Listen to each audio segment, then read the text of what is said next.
Alright, how's it going, chat? Give me a few minutes to get everything started. Wife's out here making popcorn, getting us all prepared to actually start this stream. I'm gonna go ahead and pull up her chair so she's ready. Give me just a few minutes.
Alright. Trying a new camera method today with y'all. Seeing if this works possibly for while we're live. I have my wife set up right here. And we'll see how this goes. So real quick here, I'm going to go ahead and pull up the video just so we have it. I'm taking my history behind it.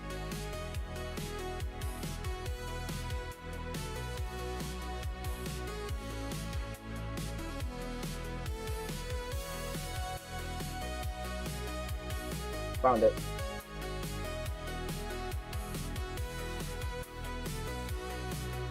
And so now I have it paused before it even begins. We're gonna get this thing started real soon.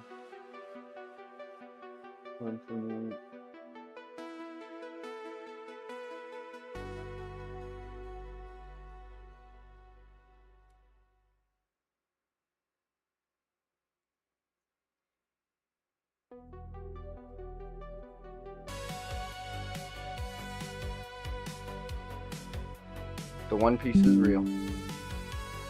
Alright, just making sure we're all good here. OBS is connected, no drop frames, we're doing good.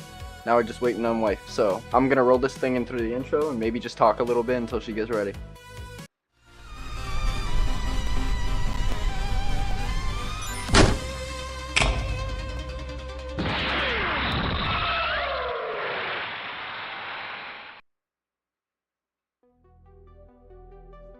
And how's it going, everybody? Hold on one second.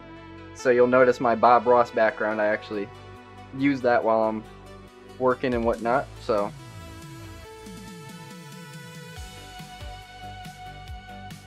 Go ahead and turn that off. I got wifey chair right here. I'm gonna be right here. This seems like it's gonna work a lot better for our dual screen. My only problem is concerning the microphone. I can make myself loud, but my wife is quiet as a church mouse. And maybe in that event, it'd be better to have her over here and me over here. I don't want to come off on the side like that, though.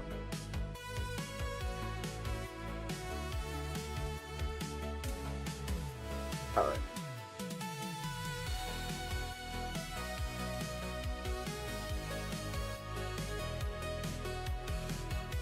want to make it an easy time for her, so she's not used to streaming like this, so I try and make it as comfortable as I can for her.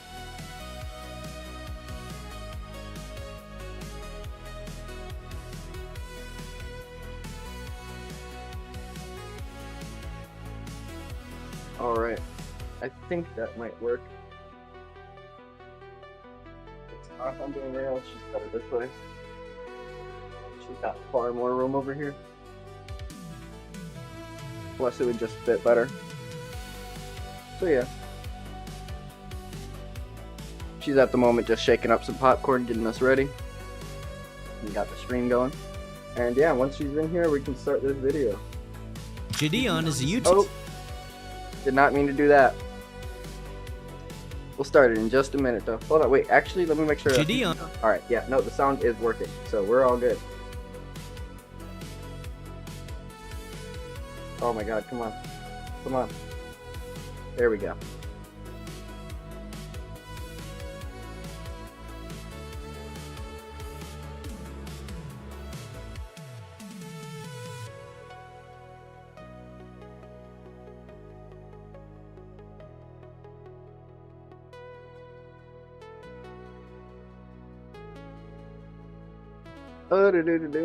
Just give us a few seconds here.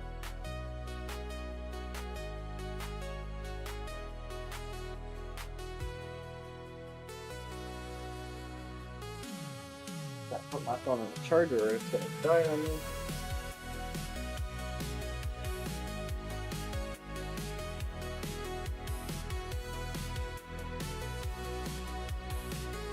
Bear with me, chat. Me and my wife kind of did this on a whim.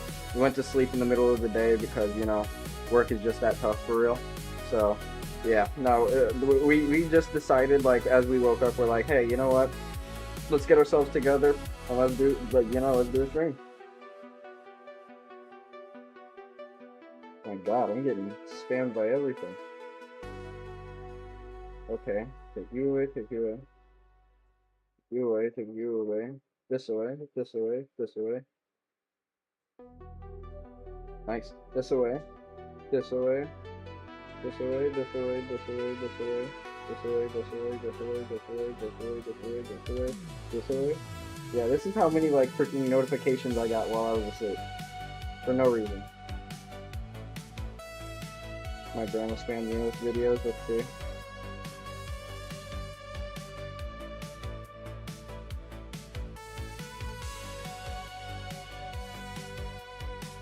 That's actually super cool.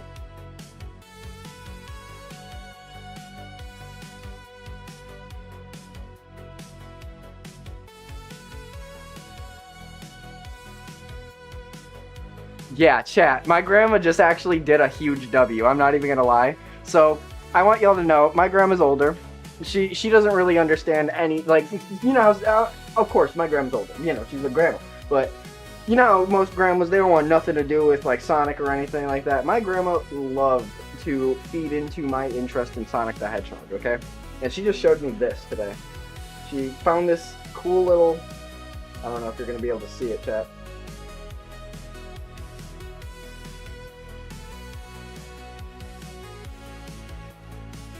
I'm sure it's hard to see, but what it was, it's pixelated Sonic, Tails, and Knuckles all doing a little dancey dance. I think that's pretty cool.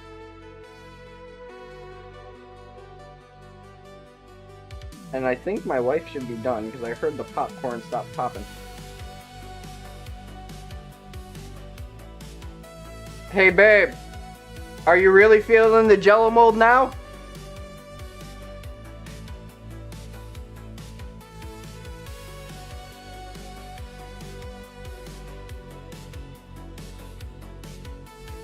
Me and my wife have this running joke where she essentially says that,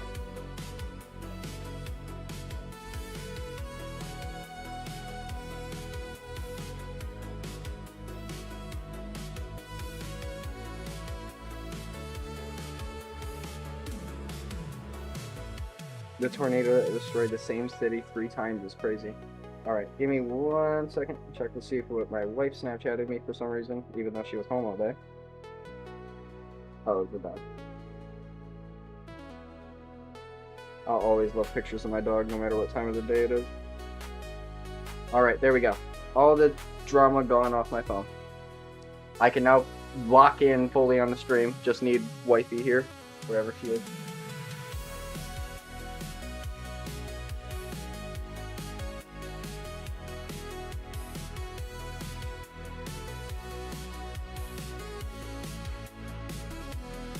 I'm gonna turn off that TV behind us real quick.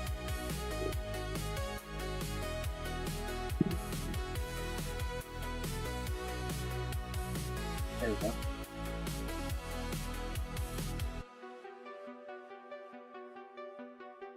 Now we just gotta wait for her to get here.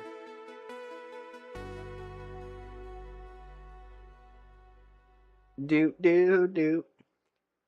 Do do do do do. Do do do do do do do do do do do do do do. Actually, I'm not gonna lie. I want to see what this would look like. I want to try it. But at the same time, can I move the camera further back? Oh. No. Can't. That's unfortunate. Maybe I can try to do it.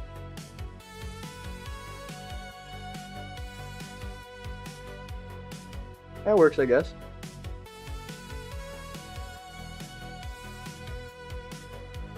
Maybe it just looks better the other way though.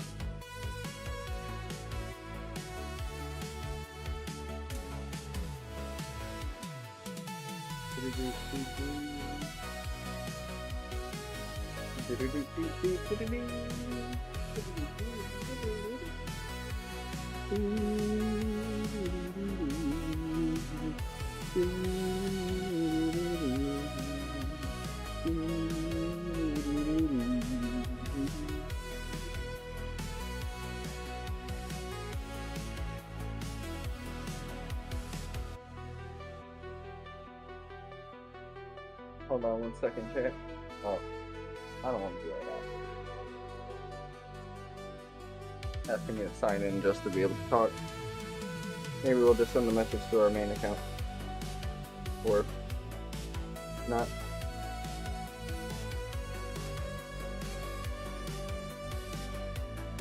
We'll go like this.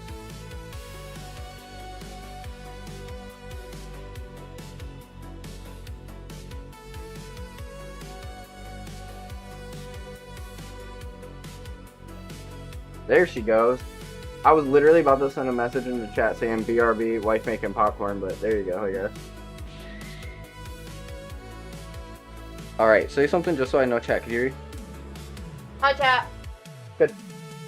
And by the way, just so you know, there is where you are on camera now. Camera's right here. I'm There you go. So we're gonna go ahead and get this thing going. And, yeah, see where it goes. So before we begin, what do you know about Jideon? The only thing that I know about Jideon is from what I've seen in the EDP documentary. So not a very good first impression, I'll say. But you don't know much about him other than that? No, I have no idea who he is outside of that. Alright, well, guess we're gonna take the time today to figure that out, I huh? was about to say, I'm gonna learn me something today, huh? Alright, let's get this going. And I believe because the allegations have went a lot further lately, we might have another video to watch even after that. Interesting. Because the story has developed in about the week worth of time that has been since we've seen that documentary. Because there's a lot of popcorn in that little thing, huh? Did it really make you feel jello molded in there? Yeah, a little bit. And it's good butter too. I don't know what that popcorn is, but chat, y'all need to get your hands on that. I made Jiffy Pop, chat. If you know, you know. Apparently, because I didn't know, and now I do. Jideon is a YouTube prankster turned predator catcher who was recently arrested during one of his sting operations. The body cam footage showed his full-blown meltdown while being put in the back of a squad car. I am a multi-millionaire. I promise you, I can take this as far as you want. Officer, you will be in a deposition and you will be arrested. This is... While he faced a lot of scrutiny, he wisely apologized shortly after, in a video most people saw as sincere. This is genuinely, and I think what it is, genuinely... What many don't... I'm sorry, if you need to say genuinely that many times, speaking from experience, you don't genuinely mean that shit. Like, I'm just saying that. Genuinely, I think he might be lying.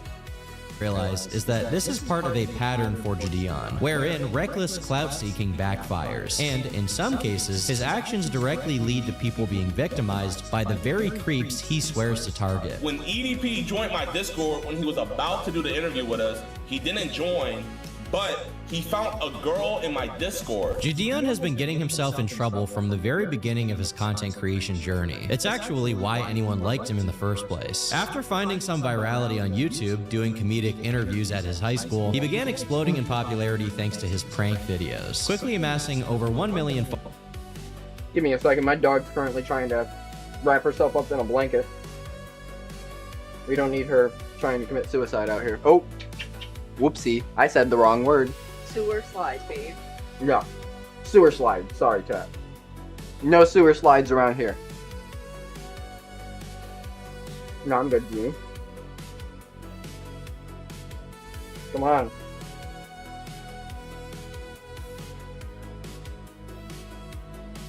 Women. Always needing 1,000,001 things.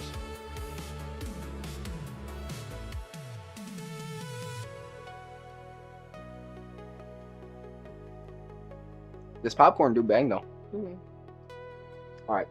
followers on both TikTok and YouTube. While the videos themselves were definitely inflammatory, especially to those who were provoked in them, he still managed to build an extremely successful and lucrative career on YouTube without getting himself into any major public controversy. However, this would suddenly change after he began streaming on Twitch. Only one day after officially becoming a partner on the platform, Jideon was suspended for 2 weeks for violating the website's harassment policy. This suspension came after Jideon saw that fellow streamer Pokimane was live and prompted his viewers to spam L+ ratio in her chat. Okay, but out of all the things that we are going to hear, that's probably the most valid. I'm just going to be real with y'all. She do kind of deserve the ratio. No. Oh, nah, bro. Bro, please. No, Jideon. Pokey quickly took note of the raid, initially doing her best to ignore it. However, as it persisted, she began hearing word from her mod team that members of Jideon's community were Why she got a cut out of Gordon Ramsay? Like, I just had to peep that. using the whisper function to privately message members of her chat and send hateful comments, prompting her to end the stream early. I think I'm gonna end stream because I believe that's how it works. Pretty sure. See, now, back then, people probably looked at this and were like, oh my god, Pokey's so, like, nice, whatever. No. Now we know. At least, hopefully. And for those of y'all that don't know, maybe we'll find out soon. like as much as I can deal with this, I don't like that people from his community are whispering people on my stream. She also made remarks about the behavior before signing off, stating, I think it's against the terms of service to do stuff like that, to send your viewers to on another streamer, because Twitch has a harassment policy. Brigading is against the rules. I'm pretty sure. I'm tired of being Incel's punching bag. Go be sad about yourself and insecure elsewhere. Considering his behavior... Again, I kind of understand that. There are a lot of incels on the internet, and they do specifically target women and, like, spread the most hateful, nonsensical bullshit in existence. So, like, it makes sense, you know? I'm not gonna say they're wrong. and Pokimane's standing on the platform, it's no surprise that Jideon was served a 2-week suspension, but he wasn't about to take this lying down. Instead, he continued to provoke both Twitch and Pokimane. Upon learning of his suspension, he changed his Twitter profile picture to an unflattering image of Poki without makeup on. He also live-streamed him. It was really not that bad of a picture. I don't know why they said it was unflattering just because she didn't have makeup on. That's kind of fucked up. Is that your thoughts on the matter? Yeah, pretty much. Himself giving a sarcastic apology in which he pleaded with his Nubian goddess for forgiveness. I love you, Pokey! I love you!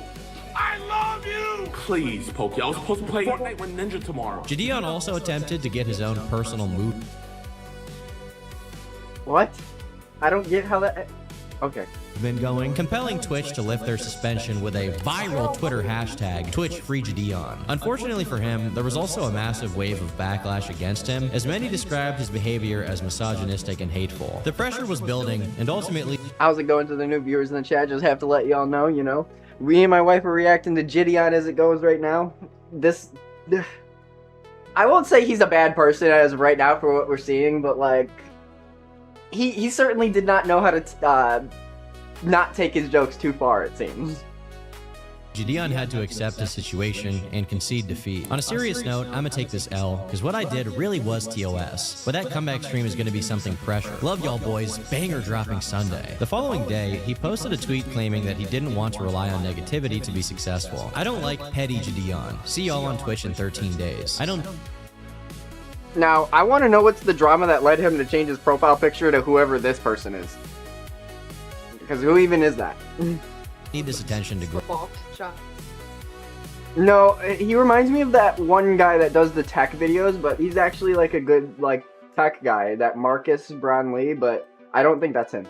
Gonna speak to the Pogger community when I'm unbanned. Until then, we back to where we started. Unfortunately for Jideon, the damage had already been done, and he would never be able to stream his return, because he was permanently banned from Twitch. He tried to appeal the decision, but was ultimately rejected, with Twitch stating, "We do not unsuspend accounts for this level of abuse." Having expended all of his options, Jideon has notable change of heart following this decision. While he had conceded to deserving a ban, he never fully apologized or admitted that he was wrong for what he did. But now, he was calling his actions corny, and even offered a sincere apology to Pokimane. Throughout this whole situation, I did a lot of corny stuff, and I'm way funnier than the level I brought myself down to. Poki, I apologize. And boys, I'm dropping it, so I'm asking you guys to as well. The two eventually reconciled a year later, collaborating in a video where they ate fried chicken. Ultimately... Thoughts? I'm mad that he said they were eating fried chicken, even though technically he's right. He's wrong, because they were eating chicken. Yeah, I get. Okay, that's a weird point to note. I'll say personally, like if I was in Poki's situation, I would not put this level of trust in this guy, because like clearly he will screw you over or like talk down on you, you know, if it benefits him. I just wouldn't if I was Poki. I would have just been like, okay, cool, thanks, having a good day. A wholesome conclusion to the situation for both sides, particularly Jideon, who She did. That is a waffle fry on that sandwich. And I'm not even gonna lie, that's probably the only thing I can give W to Pokimane for, because same. managed to come out of the situation redeemed. However, this situation would not be an isolated occurrence. In fact, it serves as the blueprint for the Jideon cycle, where he does something What did I say, chat? It's almost like I knew this was coming. inflammatory, faces backlash, doubles down, then faces consequences, apologizes, and ultimately learns nothing from his mistakes. What's more is that he's consistently rewarded for the behavior in the form of views. Jideon continued to wreak havoc at every opportunity afforded to him for the foreseeable future. In March of 2022, he attended a Minnesota Timberwolves basketball game and got a haircut while sitting courtside. The gag was relatively inoffensive, and it was ultimately shared on both the team's and the NBA's official social media accounts. However, he would continue upping the ante with every successful stunt. A few months later, he tried a similar gag at the US Open quarterfinal, resulting in him being confronted by security and removed from the venue. Things became slightly more serious in 2023 when he disrupted a class at the University of Houston and mocked a deaf student communicating with sign language. He was subsequently... Yeah. I feel like you should be facing some type of punishment for that. That's a hate crime, actually. Like, legitimately, that is a hate crime. Unfortunately, in the USA, making fun of somebody is not a crime. No, but like... Now, if... throwing up gang signs? No, but if trying to do ASL? If bro, like, no, here's the difference. If Jideon had, like, attacked him, swatted him in the face or something, yeah, he'd go into jail. Arrested and charged with criminal trespass. Or maybe not. Or maybe not.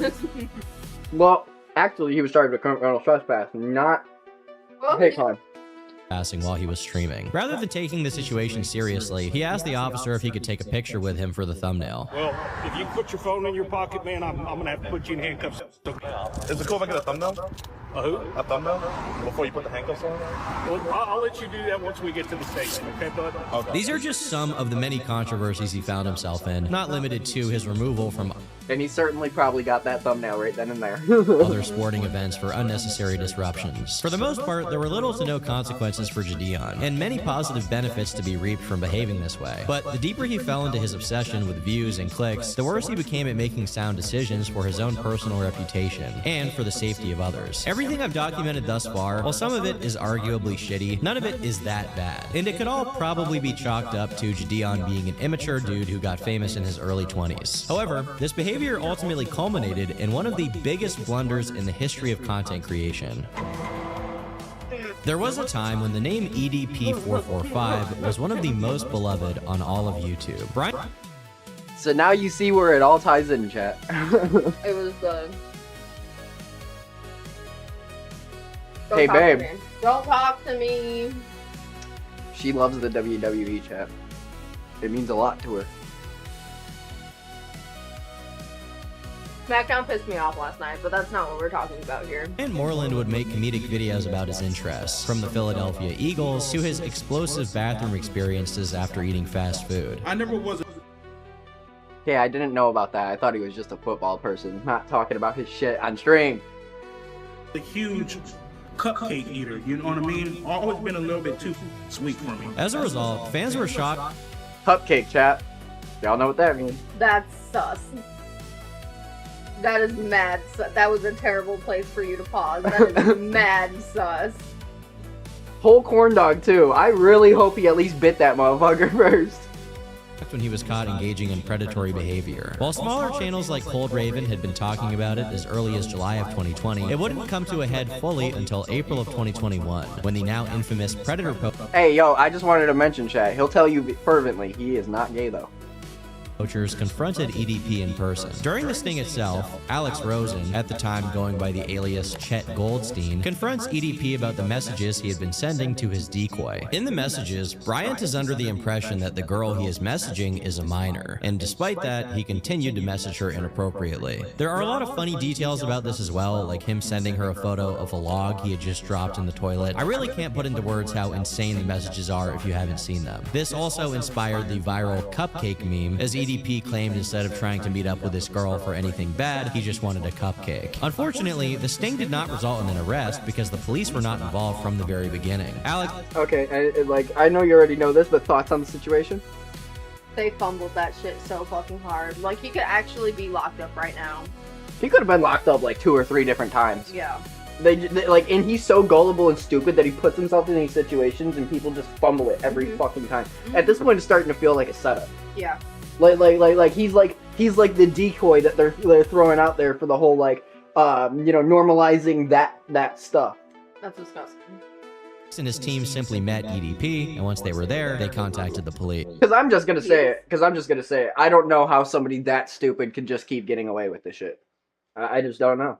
So, Bryant Moreland was never charged. Instead, his only punishment was through thousands of YouTubers exposing and making fun of him. Jideon was very aware of this, and 2 years later, he wanted to do some content of his own about EDP. So he invited him to his public Discord server for an interview, which he intended to live stream. We know he invited him to his public Discord server with 130,000 people in it because Jideon showed it on stream, wherein he also showed himself messaging EDP back and forth to get ready. Unfortunately for him, once EDP was in the server, he joined the voice call and then muted himself, demanding that Jideon send him $200 to do the interview. He switched up and said that he has to get paid to do it now.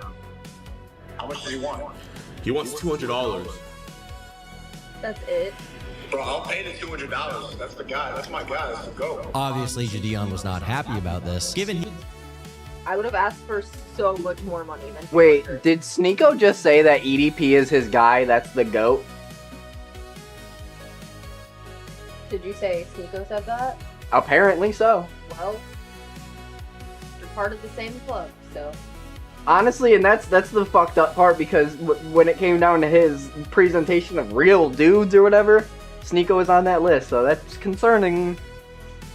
real concerning. He had been teasing his audience eagerly with the prospects of doing an interview with EDP445, so he eventually ended the stream, and past this point went on to make other content. But Jideon did not remove EDP from the server, at least not right away, and this was a server with, as I mentioned before, over 100,000 people in it, and no age restriction, meaning many of them were underage. This was in June of 2023, and over the next few months, rumblings began coming out on Twitter and TikTok of some sting that was being conducted. Jideon himself even said on his stream that they had caught someone big, but he refused to say who it was at the time. However, the victim, Kayla Hoskins, ended up leaking what happened to the public before Jideon's video could come out. The only reason why this is public is I was gonna wait until like this was like in the court process and everything, but the victim went public with it. So he went public with it. No, the victim. The victim. Girl. Okay, yeah, gotcha. she went public with it. So since she went public with it, you know, I just came out and was just, you know, kind of talking about it a little bit. The information was released in a video from Kayla herself. She showed many of the strange messages EDP had sent her, basically ruining the novelty of Jideon's video, since now the most juicy information was already out there, apart from the actual real-life confrontation, of course. In the lead up to any of the sting dropping, Jideon was being very weird. On one hand, when people in his chat would ask when it was coming out, he would say only once Skeeter Gene, his longtime collaborator, dropped his version of the sting. I don't know how many times I gotta say this, you know? But I'm gonna just assume that you guys weren't here for it, but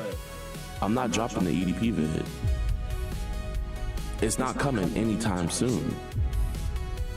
And then that's the type of shit that I feel like you're baiting your viewers at that point. Yeah.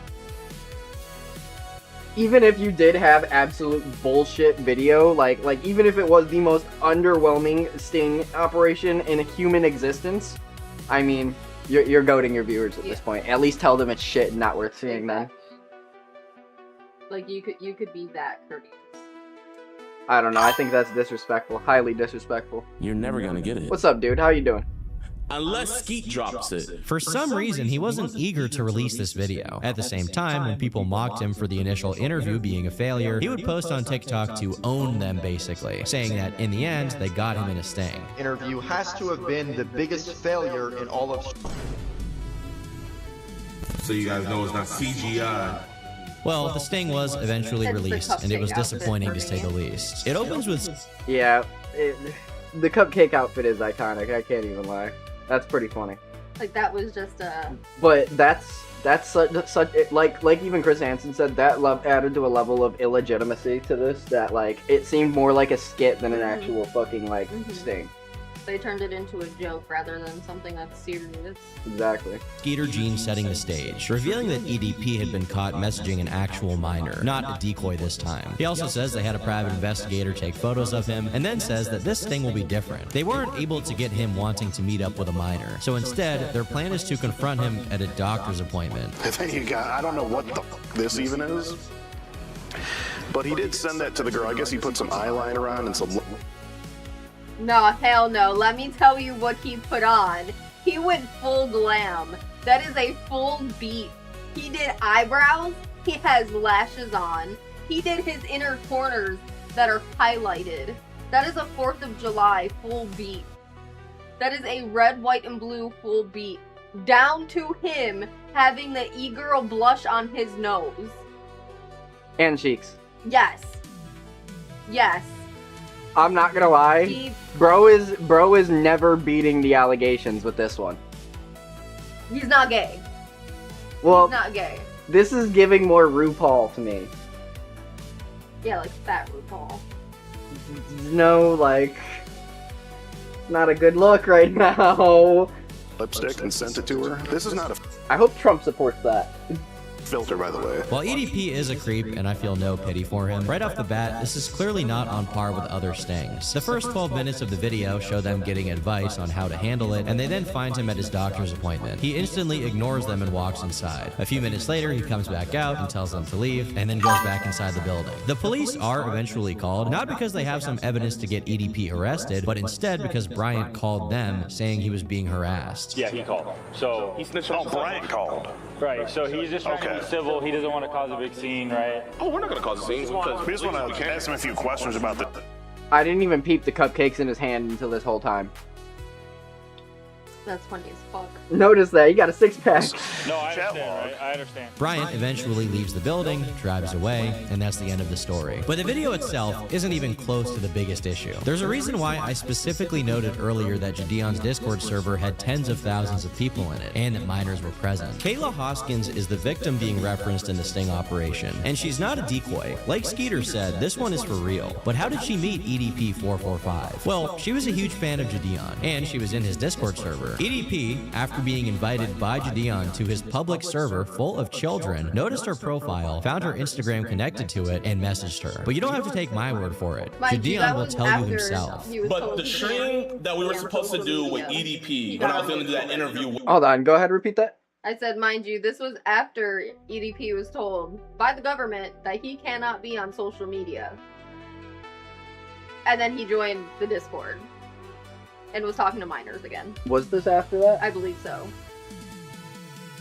I wonder. I don't know. I can't confirm or deny that. With him. That was the catalyst for all of this to start. When EDP... Somebody in his chat said, will you kill EDP?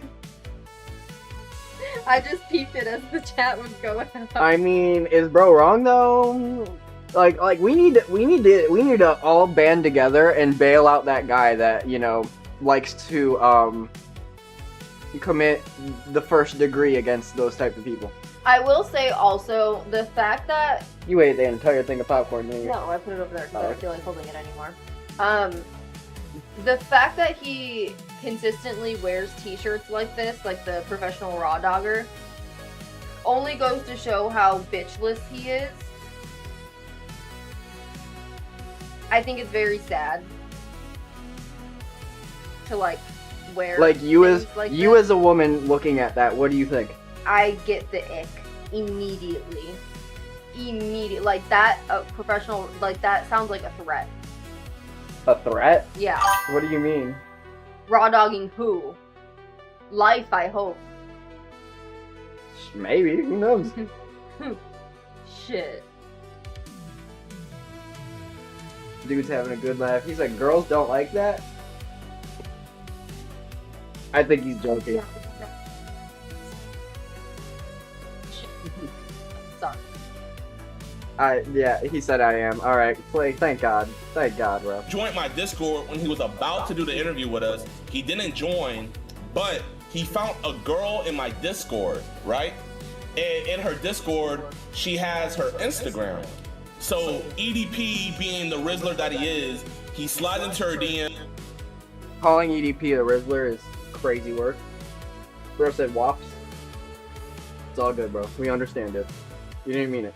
And he initiates contact with her. To be clear, Jideon, on a live stream that hundreds of thousands of people have watched, publicly admitted that he knowingly invited one of the most infamous creeps in YouTube history to his own Discord server full of children, wherein someone was then victimized. He goes on to say this makes him both happy and sad at the same time. I'm sad to report. No, actually, I'm happy / sad to report, but he slid in an actual girl's DMs.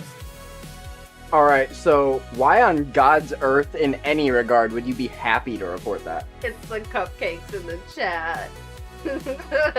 I just, like, that strikes me wrong. Like, first of all, regular show background, W, but like, genuinely speaking, I'm giving credit for that. it's the first episode where Rigby bounces off the trampoline and hits the wall. Yeah, but I'm not giving him credit since he's a creep supporter. No, I don't, but like, at the same time, like, I do find that a little weird. Like, there should be no regard where you're telling yourself you're happy to report that a pedophile has interacted with a child. Like, what the fuck? Do you even, like, think about what you're saying? No. Like, no joke. The girl is legit 50 years old, and he slid in her DMs. I'm not gonna lie, I low-key put EDP on, chat. I'm sorry. I too. And I'm not gonna lie, after hearing those words, that should have been a red flag for chat. Like, I'm not gonna lie, The chat. fact that he put his hands up as if he was innocent. Right, like Even though this is all out of my hands, like, bro. No, you facilitated that. Like, quite literally facilitated it.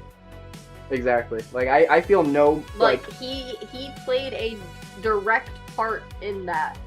Right, he played an integral role in that. By willingly inviting a pedophile into a Discord where you know you have people in your Discord that are under 18. And I mean, that goes to show even more because, like, he knows that on top of the fact that, like, his content before was all prank stuff. Who watches prankers on YouTube? Minors. Because I'm sure it's fucking, like, I'm not gonna lie, I think prankers are dumb. Yeah. I think it's the dumbest shit that's ever come to YouTube. It's those little rage bait 6-7 minded fucking kids. It's all the skibbity riz bullshit kids that are watching prank content. And then get in, like, you know, an idea in their head, the light bulb turns on, they're like, oh yeah, let's go, you know, piss off people in public now. Yeah. No, just Man with EDP. If it wasn't for me trying to do the interview with him, he would have never found her Discord. And No, that's not true. If it wasn't for you leaving him on your server completely unregulated. Well, and the thing is, too, like, you have a Discord. You know exactly what it's like. You've had kids in your Discord, and yours is heavily moderated to the point where you kicked numerous people for weird-ass behavior. Well, this is actually the thing. My Discord isn't quote-unquote heavily moderated. We don't have a lot of moderators. We have like 3. But realistically, we take the time to actually look at what you're saying, and if it's harmful to somebody that's younger, yeah, we're gonna get you the fuck out of there. Yeah. And more importantly than that, me owning a Discord server, I know more than ever that if you want to silence somebody from interacting with anybody on your server, you could easily do that. Easily. You could, like I literally put, like, on my server, we call it the dunce roll. When you're put into the dunce roll, you cannot do or say a thing. You could just sit there and watch everybody laugh at you for your failures and fuck-ups. Like, realistically, yeah, if you're a creep, we will make fun of you on the server. Yeah. We'll point and laugh and even tag you on top of that. You will get called out. You will get laughed at. That shit is not... that is not a safe space for you. Yeah, you're not welcome, sorry. Would have never found her IG, so... I honestly could not have put it better myself. Jideon invited this known creep to his Discord server full of minors. One of them was then taken advantage of, and Jideon made a video about it. I don't know what this is called, but to be honest... Send invite to known pedo. Pedo finds victim, profit. Literally, like you want to take no account for all of this, but you are clearly willing to reap all the money that comes with it. The attention, the very negative attention that's associated with it. Describing it that way sounds bad enough. In the best possible interpretation, this is the most irresponsible thing you could possibly do. Clearly prioritizing clout and content over protecting people from a dangerous individual. He continues joking about it. While I'm definitely not one to cry about people poking fun at a serious subject, to me, these wise... That's what you feel? Yeah. And it's the fact that he, like, is willingly bald because of the whole, like, haircut situation. Like, you're choosing to be bald. Yeah, bro's in, like, his early to mid-20s doing this. Looking older than me. Jideon, low-key an idiot. Yeah, I'm not gonna lie. Like, if this is, like... Alright, because here's the thing. If this is, like, completely just a lack of information, intelligence, whatever you want to call it, I mean... Realistically, yes, Jideon's stupid as fuck. I'm just gonna keep it a buck. However, because he's acknowledging his part in situations like EDP, and, like, you're not a small streamer guy, like, you've got a team, you make, like, at least over $1,000 from YouTube. There's no way you shouldn't have the moderation to do this. Bro is a threat to society, quite literally. Like, I'm not even gonna lie, like, we gotta stop acting like this is something that's okay. Like, this isn't. Cracks speak to the fact that Jideon does not grasp the gravity of what he's admitting to here. I'm not gonna lie, the chat's getting spammed so hard with cupcakes, it's literally blocking over other words.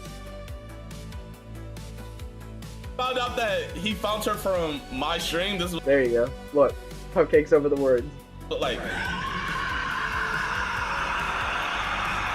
Bro, made me hit the Ichigo screen. And other information leads me to believe this whole thing may have actually been malicious. The following information was documented by a YouTuber named Plubius, who deserves credit for all of this stuff. And as far as I know, all the stuff he's gathered has mostly gone under the radar until now. In the same stream, Jideon says the way he found out about EDP messaging Kayla was from one of his Discord moderators, a guy called Inside. Inside sent a message to Jideon that he had contacted Kayla. From there, Jideon gets on a call with her, and apparently he was able to contact Kayla's mom about it as well. He then says he hit up Skeeter Jean, his longtime collaborator, to Okay, yeah, that's another big piece of this.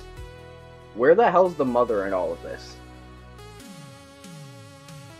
Like, have Bros also did just as bad, if not worse.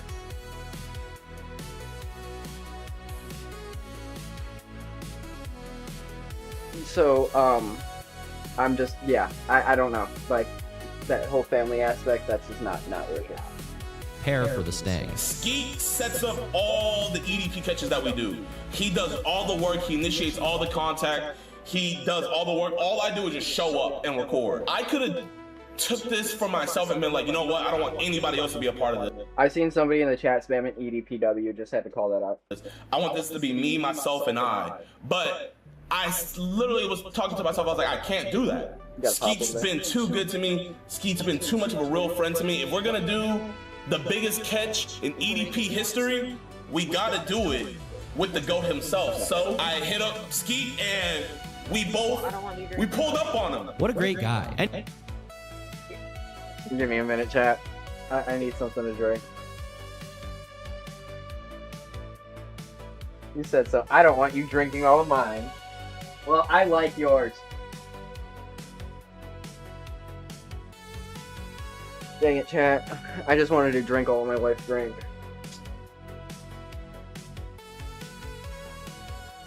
Not gonna lie, this quality looking buddy.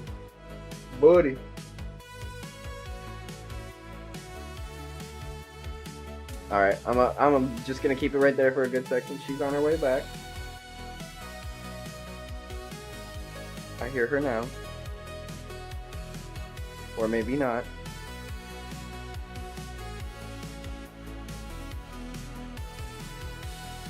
Babe, we don't live in a mansion. Where you at?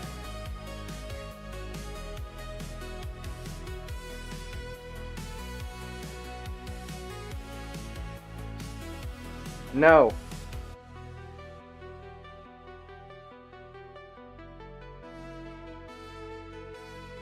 Like, I've already seen all this. You haven't.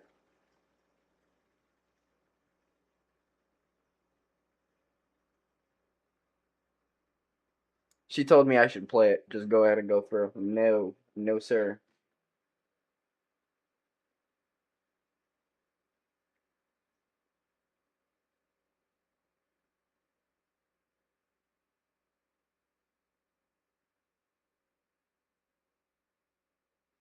I already seen this, so I just don't want to go through it without her. That's basically it. She's new to this. She has no idea about any of this kind of stuff, so I'm just trying to get her perspective and opinion as somebody that has nothing to do with this whole situation. And then also you get the opinion of somebody who's chronically online, so it's like the best of the both worlds. I can give my input in stupid memes.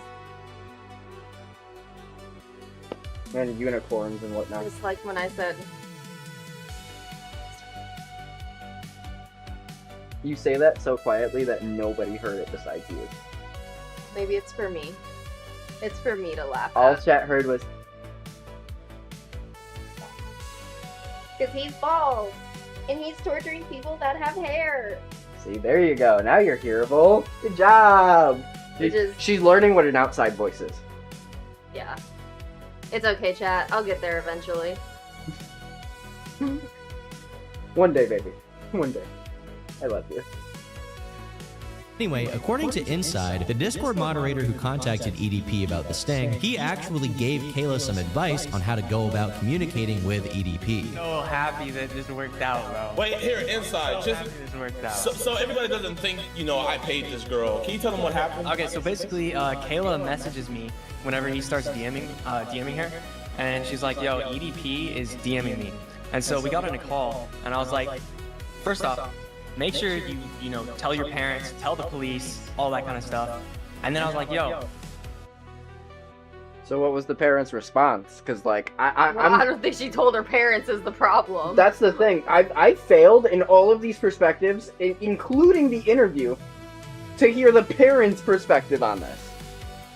Even then, they interviewed Kayla. Like, how do you pull the daughter out of the house and do a whole ass interview and the parents don't even know? No, because I remember one time telling my mom that some creep was messaging me and she beat my ass. Like, she beat my ass so bad that I didn't want to touch my phone for a fucking week. That's parenting.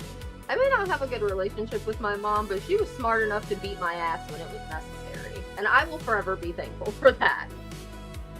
Clearly, because, like, these kids just have no respect for themselves. Like, what the... I would never... Nowadays, especially not, just because everything in society is over and hypersexualized, and it's normalized to be hypersexual, down to the anime. Like, it doesn't matter what your fandom... special interest, what your niche is, somewhere, somehow, there's going to be a corner of that is overly and hypersexualized. And it's been like that since the dawn of time. Because I mean, it goes back even to like 2010, 2011, 2012, back on like Tumblr and Wattpad with the fucking like One Direction fanfic being sexualized. Don't look at me like that, okay? Hey, don't look at me like that. Although I did partake. That's the wrong word. Obviously, it was fucking wrong, and I should not have had access to any of that kind of content. Yeah. I mean, I just didn't have the appeal to check out Wattpad. Like, I'm not gonna lie. A lot of the trends that existed, like, when I was a kid, you know, I just was not with it. I did not like any of them. Like, musically, I hated. Could not stand that. Yeah. It took me forever to get on TikTok, too. So the longest time, I was avid TikTok hater. I knew that Vine existed, and, like, I would occasionally see the content on, like, other, you know, social media that I watch. Never owned Vine. Never. I like Vine. I only just now, like, within the past, what, 3 months, got a TikTok? But the difference is, I'm not on, like, the creator side of it. I'm more on, like, the watcher side. So. What is that? What, like, I don't get it. I don't really know what point I was trying to make there. I was just trying to claim my innocence. Okay, chat. We're gonna continue. I have a fire idea for a video. What if you just lead him on for a little bit, so that, and then I'll tell Jideon all about this, and maybe Jideon can get an IRL interview with EDP because he ghosted us on the... So this guy's just as fucking bad. He's trying to facilitate this shit too. He's trying to incriminate her to lead the shit and lead him on. He's trying to make her ass Martha. I like that he's trying to make it sound so innocent, like, oh yeah, we're just gonna, you know, lead him on and then catch him. Like, this is a 15-year-old girl. She's gonna fuck it up. Like, I'm sorry. 15-year-old girls are not good at following directions. More importantly than that, we can clearly see as of now, as of lately, as of the last like video he left, that obviously just it's so dumb. Like what who the fuck would think of that? Online one. Hey child. Hey kid. What if you like message knowing that it was wrong?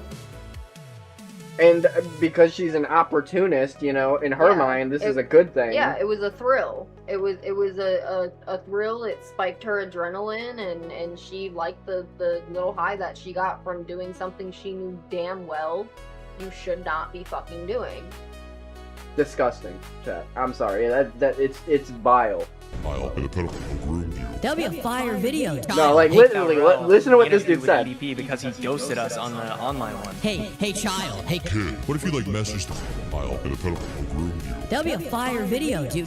This stinks. I have a fire idea for a video. Just lead him on a little bit, man. What if we just lead him on for a little bit? Jideon just stares into space while this is said out loud. Once again, not really grasping the seriousness of what's being said. I almost can't put it into words how irresponsible this is. When stings are conducted on creeps, it's always viable to use a decoy, a person who is an adult posing as a child. This is because adults are less likely to be traumatized or manipulated by the creep in question. And by using a decoy, you prevent a kid from being harmed. But Inside admits it here. He encouraged Kayla to lead on EDP and keep talking to him, which, in other words, means he told this victim to continue messaging them.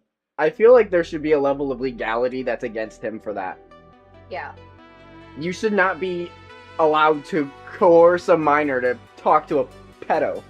Like, what the fuck? How is this guy not in jail?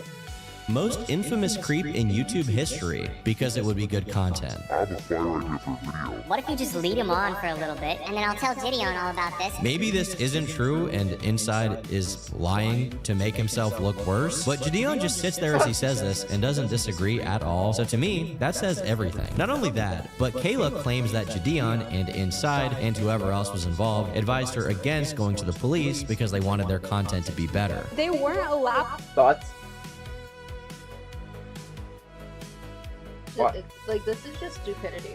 Now, at the same time, though, I will say, Kayla also plays a level of stupidity here. Me, myself, even at like 13, I did not need to be told by somebody else to block somebody who was, you know, a creep, or predatory, or older than me and seeking something disgusting. Like, nobody ever had to tell me to do that. As a matter of fact, I was blocking people that were my age just because they said something I didn't like.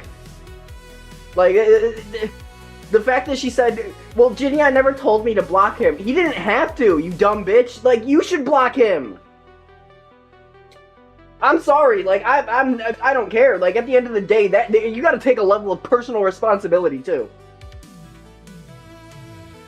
We need to go to the police station And then on top of that, too, if you're asking if you should go to the police, why not do it?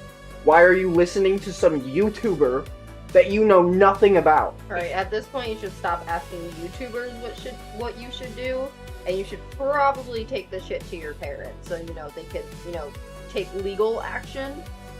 Because that's the right thing to do in this situation. Like, if you even have to consider getting law enforcement involved, you know that shit's wrong.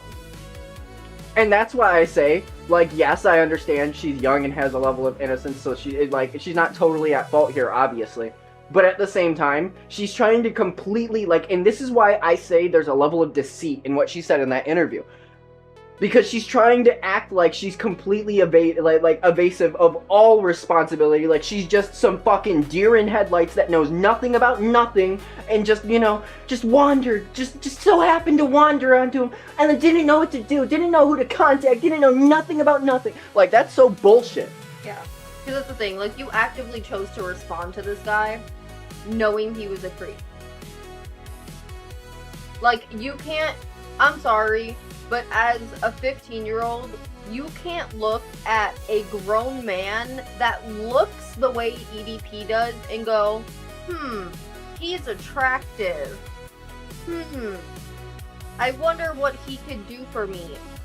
Unless he was sending her money and financing her life, that is the only reason she would have ever did this.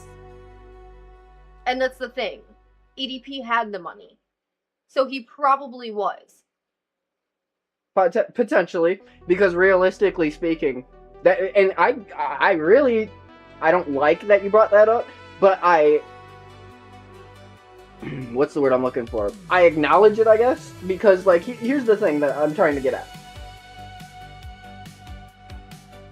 She sat there and claimed that Jideon gave her the body of a grown woman to face swap her face onto it. That's illegal. That is illegal. So, if that's true, Jideon should definitely be getting talked to about that.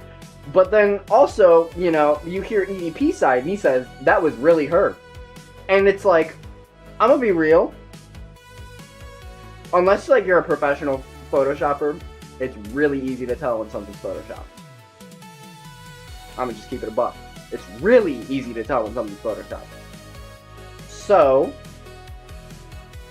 if he says it's real, Jideon says he has no idea about this, and she says she got face-swapped bodies from Jideon. But then she goes ahead and, mind you, she made a whole post afterwards saying I didn't even do this. Like, remember that post that I commented? Yeah, she said she never sent any nudes at all. Yeah, I seen that. Which completely contradicts her own interview of her saying that she had gotten these bodies from Jideon. Yep. Remember when we were talking, went through that list, and you were like, maybe, She's I told you. She's backtracking to try to save face. I told you she's a liar, though. Yeah, she's way too far gone. I told you she's a compulsive liar. She keeps making contradictory statements, and it just the. She also backtracked on him being in the Illuminati too. Well, the full truth of the matter, I don't think will truly ever surface, just because there's so much shame involved. Exactly. That's also why I don't believe she will tell the truth, is because she's embarrassed of what she's done. Yeah. Yeah. I think a big part of the situation is it's giving sugar baby to a certain degree. And she doesn't want to admit that, like, EDP could have potentially been financing her life. On social media. Directly correlated to a predator? Yes. Yes. Thank you for mentioning that, because I couldn't. No, I get it. But like genuinely, it's directly correlated to her being involved with a predator. And here's the thing. I told my wife this yesterday. She's getting publicity. Or no, I told her this today.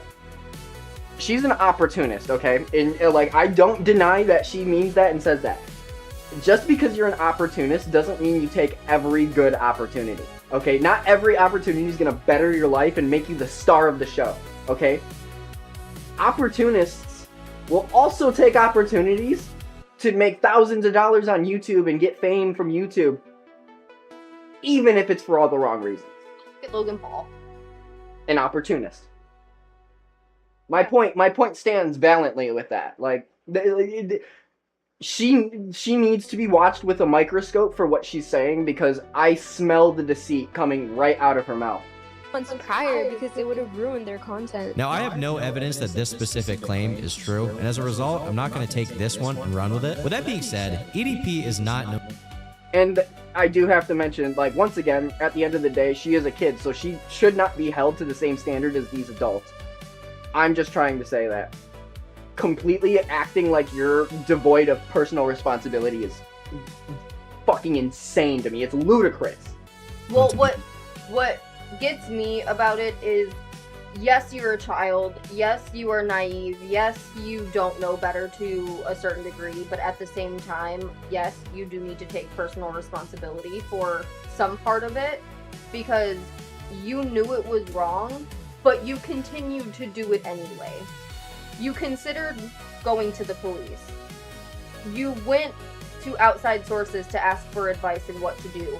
You went lengths to try to protect yourself while still facilitating activity and conversation and sending photos and just interacting in general with somebody that is a known pedophile. It's just... And that's the other part of it too, is because, like, we watched that interview the last time. There's this part of me that tells myself, like, how am I trying to word this? Like, she's not really, she's playing the part, essentially. My mind was going somewhere, but I forgot. I was, like, mid-talk when you were saying it, and then as you kept going, I just, like, lost my thought. No, it's okay. Something about, like, Ultimately, my end goal here is, realistically, all parties involved should be taking some type of liability. All parties. Obviously, this one most of all, right here on the screen. But, I mean, like you just said, she chose to keep that line open, and this is what I was gonna say, I remember. We watched that interview, that last time. She literally said that she was waiting for Jideon to give her the okay to block him. What I think is odd, though, is EDP blocked her. And then he unblocked her. And she continued to facilitate conversation. And As a matter of fact, she didn't just continue to facilitate the conversation. She did what any teenager would do as if they had a boyfriend and get mad at him for it. Why did you block me? And shit, I've been there. We're not gonna talk about it. But a man doesn't block you and then come back for no fuck. He obviously still wants something that you're offering. The thing is EDP subconsciously knows that it's wrong. He subconsciously knows that he might get caught doing this. But the temptation is such a sweet temptation for him that he's willing to risk it all. I just think he genuinely does not care. I think he's at a point in his life where he knows he really doesn't have that much longer to live. And he's just gonna do whatever the fuck he feels like. Just like he said when it comes to his health, he's so far gone, it don't fucking matter. He's not gonna stop eating Junk the way food. that he does. He's not gonna stop living the lifestyle that he does. He is who he is through and through, and he's not sorry. Not for it. ashamed of it at all. No. And no, I agree with you on that 100% because he fully embraces being the piece of shit creep that he is, and he does not care. I mean, look at how he was just casually admitting to all that shit to Chris fucking Hansen. But like even more so than that, like the thing is realistically speaking, how do I put it? Like I feel like he feels like he has a level of immunity to him. Because he's been doing this for so long, and 3 stings later, most people get caught in their first one. He's went 3 stings, and it's all just been shits and giggles for him. He's gotten off scot-free because he knows that because there have already been investigations that have gotten fucked up, he knows exactly how to play the game and win.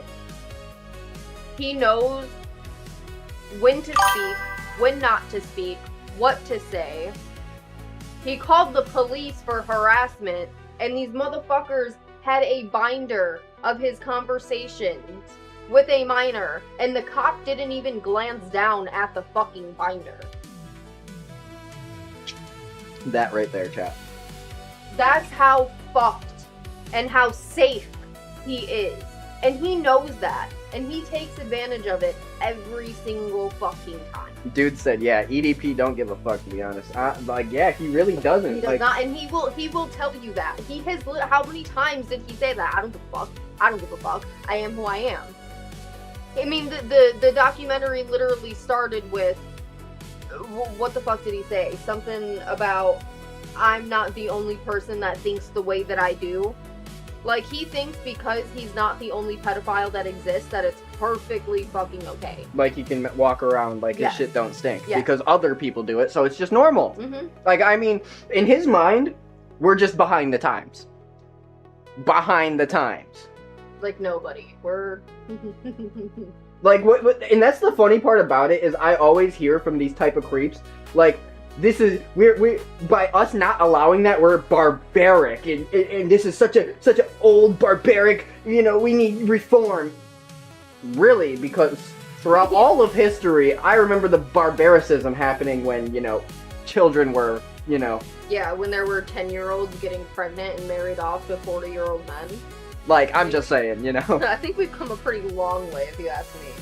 Bashful, to say the least. He's a nasty, freaky guy. And as Jideon himself acknowledges, EDP was sending Kayla explicit content. He sent DPs to a 15-year-old girl. Not just that, he was making threats of violence towards her. This was revealed in her video talking about what EDP had said to her over tag. Okay. This shit goes wrong in any way, shape, or form. Give your soul to the Lord. He literally sent a voice memo saying, like, if this is a setup, I'm gonna air you and everybody else out. And so we were on high precaution whenever we conducted the investigation in person. I know it's all a little bit funny because this is EDP 445, but at the same time, this is a creep who has already lost everything and has shown off his massive gun collection before. He almost... And I'm glad that Turkey Tom is one of my favorite documentary YouTubers ever. And you will see me constantly commenting on his videos because I love to support his content. And I would love to pray and hope to God that Turkey Tom isn't one of them either. And I would like to think that he's not. So, like, please, Turkey Tom, keep my faith alive. But, like, genuinely speaking, I'm glad that he's the only one that genuinely reported on this to such a reportative degree. Because, like, nobody else talks about the fact that this man owns a massive gun collection and threatens people with it.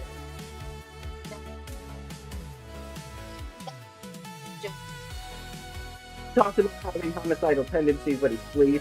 Like, this is not a safe individual. Just because you meme the shit out of him does not mean that he's, like, magically, like fucking soft now. I'm not gonna lie, it did, like, genuinely give me concern for the girl. I forget her name every time. Kayla? Yes.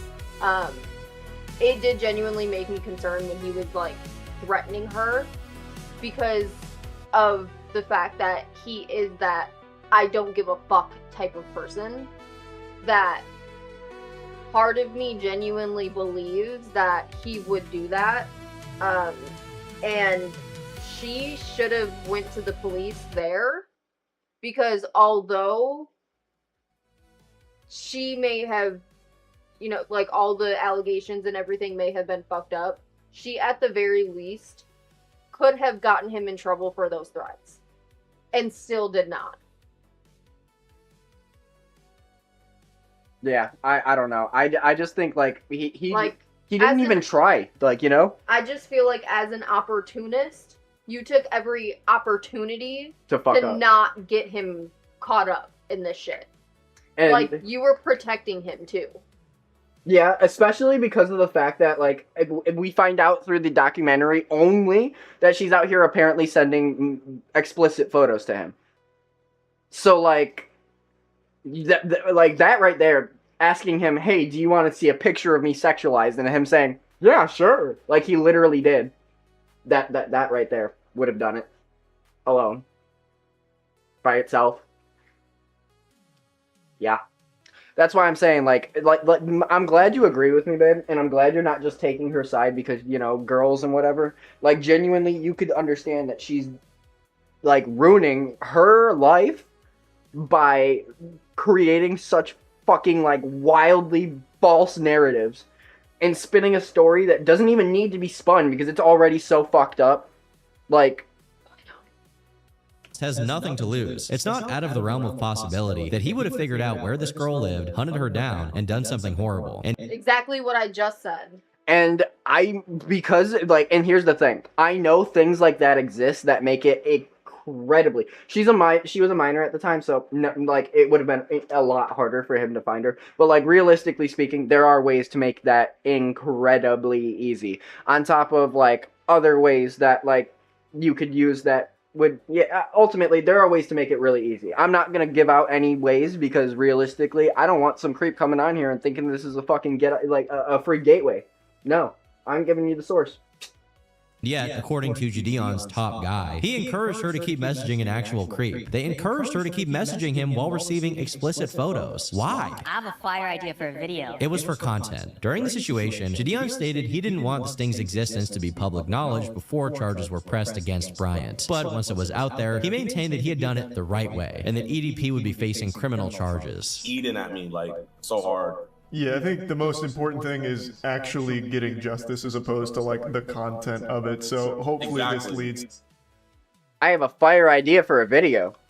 I dropped it too, but I'm most likely probably going to be going to court with her, because... Oh, what? Wait. What a flagrant lie. What? Yeah, so, like, I'm kind of like... And that's why, I want you to know, that's why Charlie's sitting here basically like, what do you mean? Like, you're not going to do that, bro.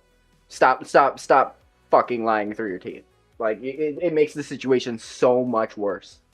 Involved with the case now, like, the authorities, like, they have my number and everything. They haven't contacted me yet, but, Yeah. Well, here's a shocker. EDP was never arrested. He was never charged. In my opinion, Jideon should be the one in court for inviting this creep to his Discord server full of minors, allowing one to be victimized, and then trying his best to make content out of it. That right there. Nail on the head. Thank you, Turkey Tom. Ultimately, he didn't get what he wanted. Instead, Bryant Moreland did. Instead of talking to a decoy, Jideon gave him the chance to talk to a real teenage girl, and then botched the investigation so hilariously bad that he somehow got away with it again. Good work. There are some other inconsistencies worth addressing as well. For example, Jideon initially stated that EDP sought out Kayla in the first place. He slid in an actual DMs. She showed me the chat logs and he messaged her first, so. But according to this comment that Inside left, Kayla apparently sent messages to EDP first. Several of her friends contacted. And so because of that, that automatically means there's not a case. So like that automatically screws everything up because the decoy never is supposed to interact first. And this isn't even a decoy, so even worse. Even worse. And I'm not gonna lie, opportunist Kayla, this just makes her look even worse. Because you reached out to the pedophile. You knew who you were interacting with. You didn't just magically say, hey, to this person named EDP445 on your on Jideon's Discord server. I refuse to believe that. I'm clearing that whole shit. But yeah, so like, she fumbled the bag. She destroyed herself. She destroyed herself doing this.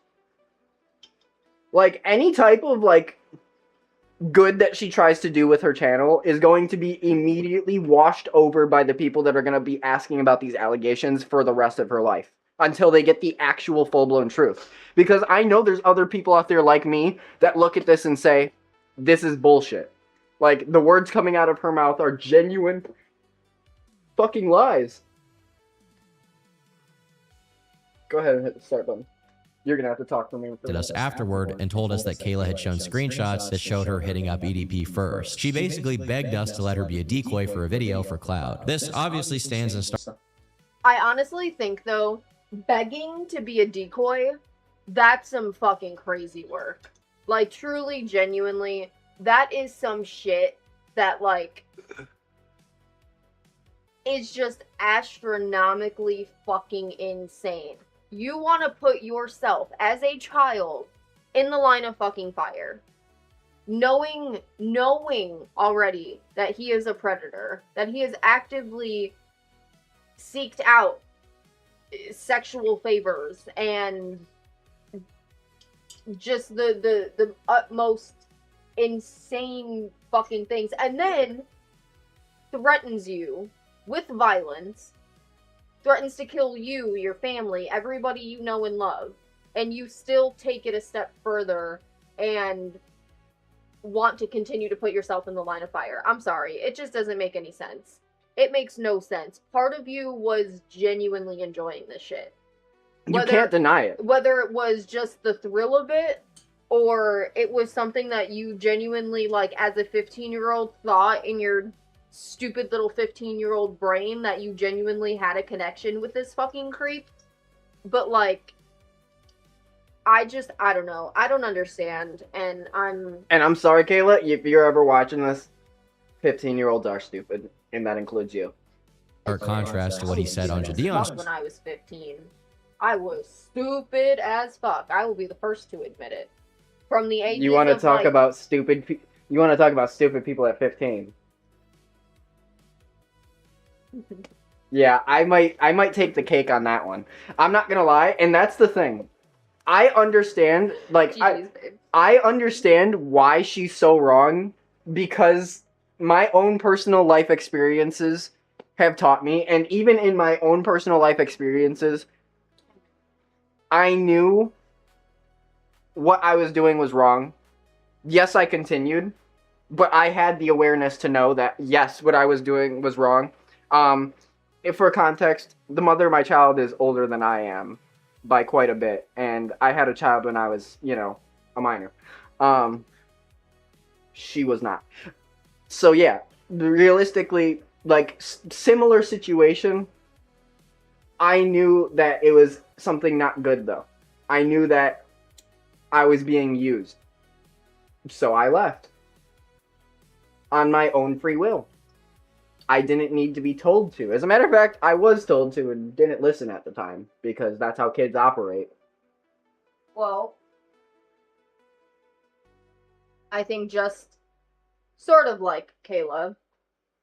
Because she didn't really have people that were like, oh, block him, leave him alone, blah, blah, blah. Like, there weren't really anybody actually around her telling her to do that, besides maybe, and this is me being hopeful, is like her close personal circle of friends were like, bitch, what the fuck are you doing? Literally. Like, I hope that's what was happening, but obviously nothing really came of it.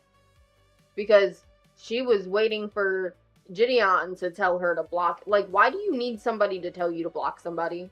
Why do you need to listen to somebody else to make a fucking decision? Why can't you just have a brain of your fucking own? Have your own fucking thoughts and opinions, 15 or not.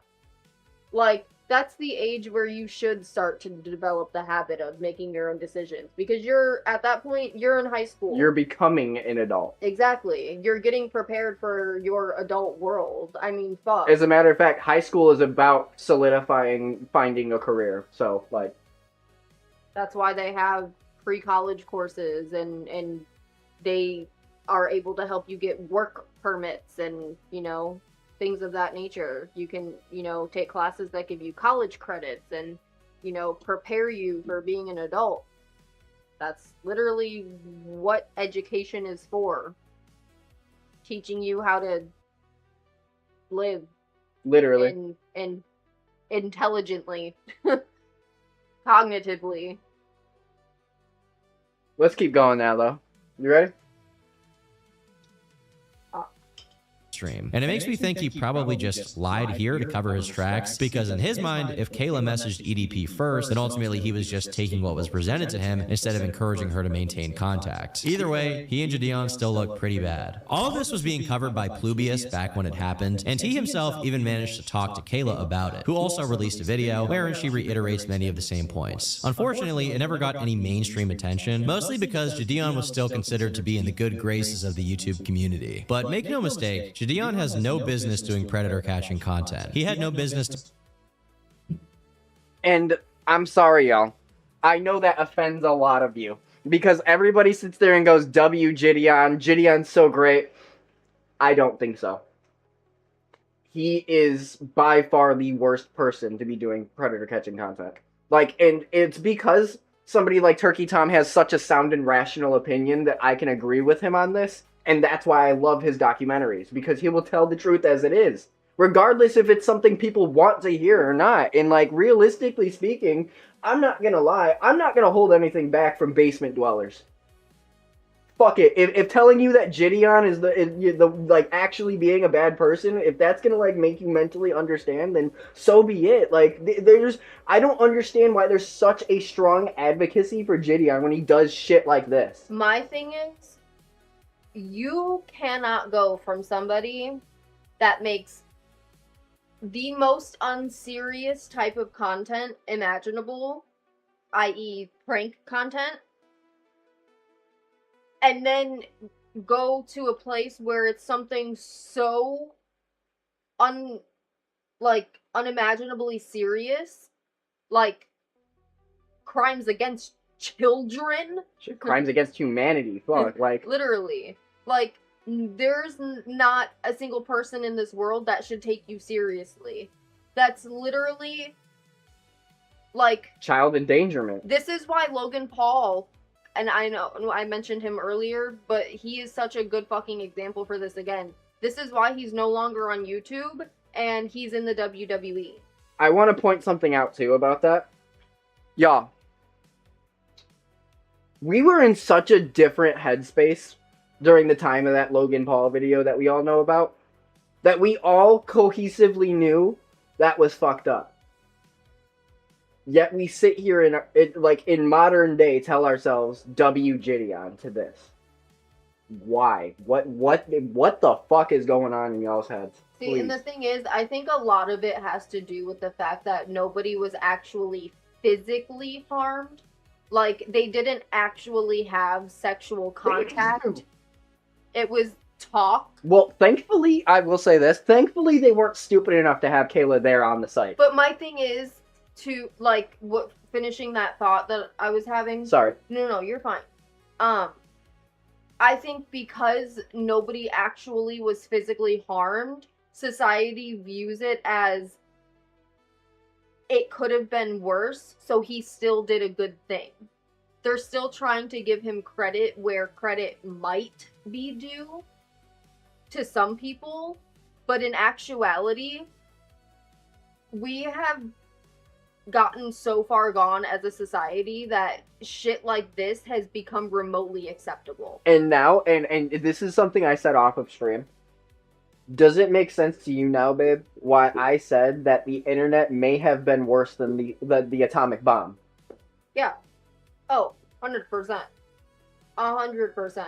I mean, it's in everything. And look, I'm not here to be a hypocrite and say, like, you know, look at me, I'm on the internet.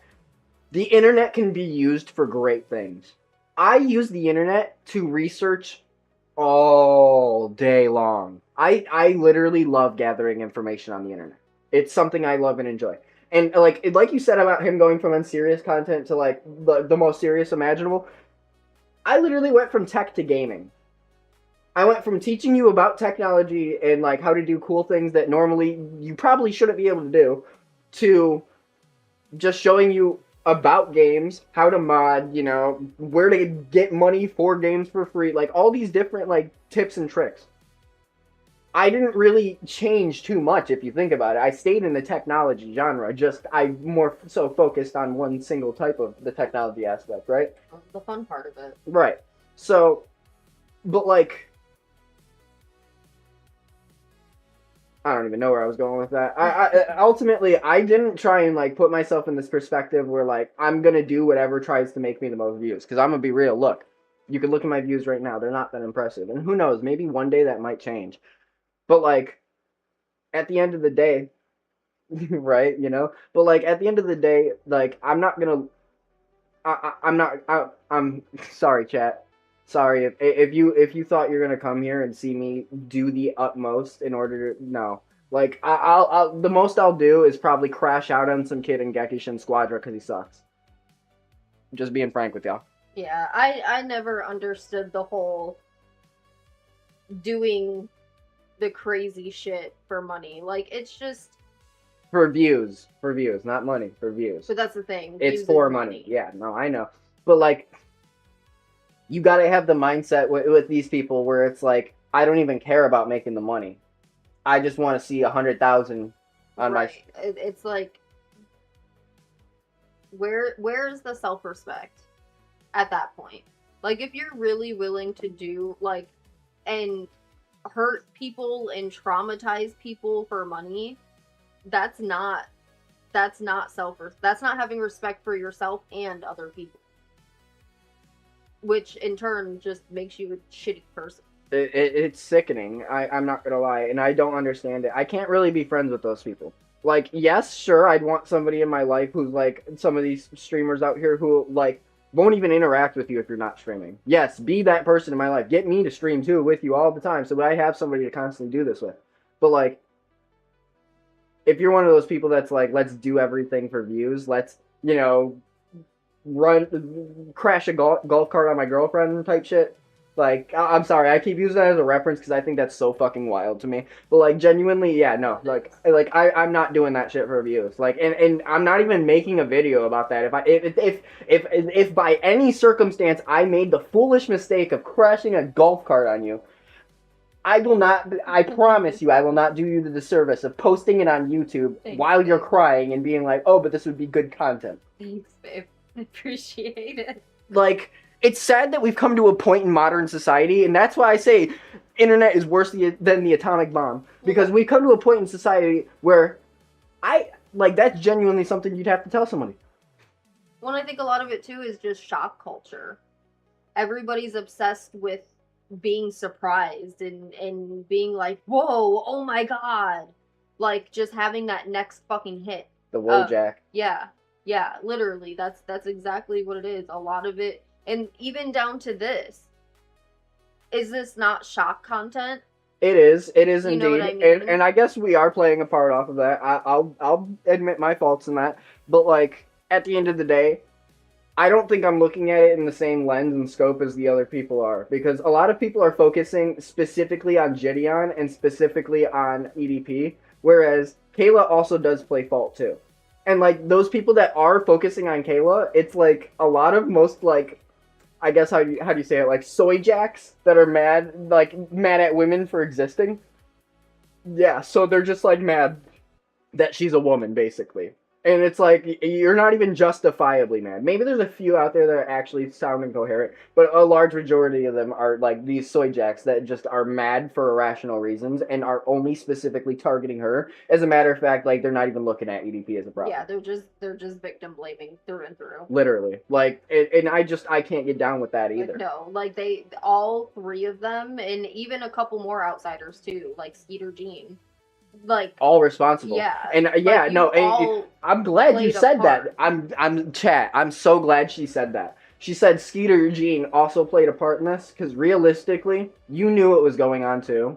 Like he as a Chris Hansen impersonator should have seen like, this looks like a fucking joke. Yeah. And just shut that shit down. And considering the fact that that's the content that he produced, I don't know anything about him. It's just what he, and considering he's supposed to be more reputable than Jideon, that's why Jideon basically what he does is when he wants to do pred catching content, he outsourced it. Yeah, he always outsources it. He just finds somebody who actually knows how to do it. Exactly, because he don't know what the fuck he's doing, and that's why this shit ended up being the shit show that it was. And that's the thing, like on the Skeeter Jean aspect of it, like he should have been able to lock in and realize like this looks like a clown show. Mm-hmm. Like, I've done things before. She shouldn't be interacting first. This, like, why are you wearing a cupcake outfit? Yeah. Like, this isn't a joke. Yeah. Like, and especially, like you said, as a Chris Hansen impersonator, whatever the hell he said about that, like, are you for real right now? Have some more respect for yourself at that point. Like, I don't think Chris Hansen would ever do that. Like, actually, he said he probably wouldn't do that. See, the thing is, Chris Hansen knows that it's all about protecting the child, keeping the child safe. At the end of the day, it is getting justice for the victim. Agreed. That is the entire point of catching a fucking predator, is the fact that a child was harmed and deserves justice. And that predator shall be served that justice to the highest and fullest fucking degree. No matter what. No ifs, ands, or buts. No loopholes, no nothing. Just a solid, flat fucking, very simple case. It's sad to me. It's sad to me because they like he's not doing anything to better his situation really at all. And like from what we'll see in the next thing when he actually gives a response to this, we'll see how he reacts to all of these new allegations coming out. So I'm going to continue because I don't want to get us too sidetracked now. We've been talking for quite a bit. I know, yeah. We're chilling, chat. Yeah, we're just chilling, chat. Doing it in 2023, and he has no business doing it now with thumbnails like this. What is this? But I'm getting a little bit ahead of myself. Everything I just mentioned happened when Jideon was still at the peak of his popularity, and given he faced little to no backlash, he just continued making content as per usual for a few weeks. Jideon announced the EDP staying on stream on September 3rd, and by the 20th. Sorry, I had to pause here because I just remembered the thing I was going to say about the Skeeter Jean thing. I feel like he knew there was a level of wrong to it, though, because he didn't post it. And you notice how Jideon kept saying, as long as Skeeter Jean posted it. Like, yeah, because he's trying to pass off blame. He doesn't want to accept any blame. He doesn't want to take any responsibility. And if he is going to take responsibility, he's not going to do it alone. Exactly that. Yes. If he's not gonna take that, if he's gonna take that responsibility, he needs somebody else to pitfall with him, just so he can not look as bad. Especially because look, he's the Chris Hansen impersonator. He should know better. You know, I just outsourced the work to him. I didn't know. He's the one that should know better, so he should take the fall for it. That's a load of dumbass shit. Mentality. Literally, like. 22nd, he had posted I just had to react to this too. Dude said L Jideon moment and entirely. turning my life to Christ. In it, he says he's become far too focused on clout and popularity, and that his pranks no longer align with his mission, making the world a better, more positive place. He cites one specific incident in which one of his videos cost people their jobs as the reason why things need to change. And I got the prank done, got millions of views off of it, so many people giving me props. But what a lot of you guys don't know is 3 people lost their jobs because of me. Because I lied and was saying that I worked there, I got 3 security officers fired that had been working there for years. All because I wanted to play a practical joke. All because I wanted to entertain you guys. And that's evil. He went on to remove all of the most popular pranks from his channel and says he would be focusing exclusively on a new channel called Jideon, where he would spread the gospel to his fans. At the time, his audience was surprised, but ultimately commended him on his decision. Given Jideon was a... See, chat, and I feel like... Why are people like this that they'll just automatically just, like, hook, line, and sinker take the fucking bait immediately? Like, this guy was a prankster at first. A failed predator catcher that tried to make it a prank.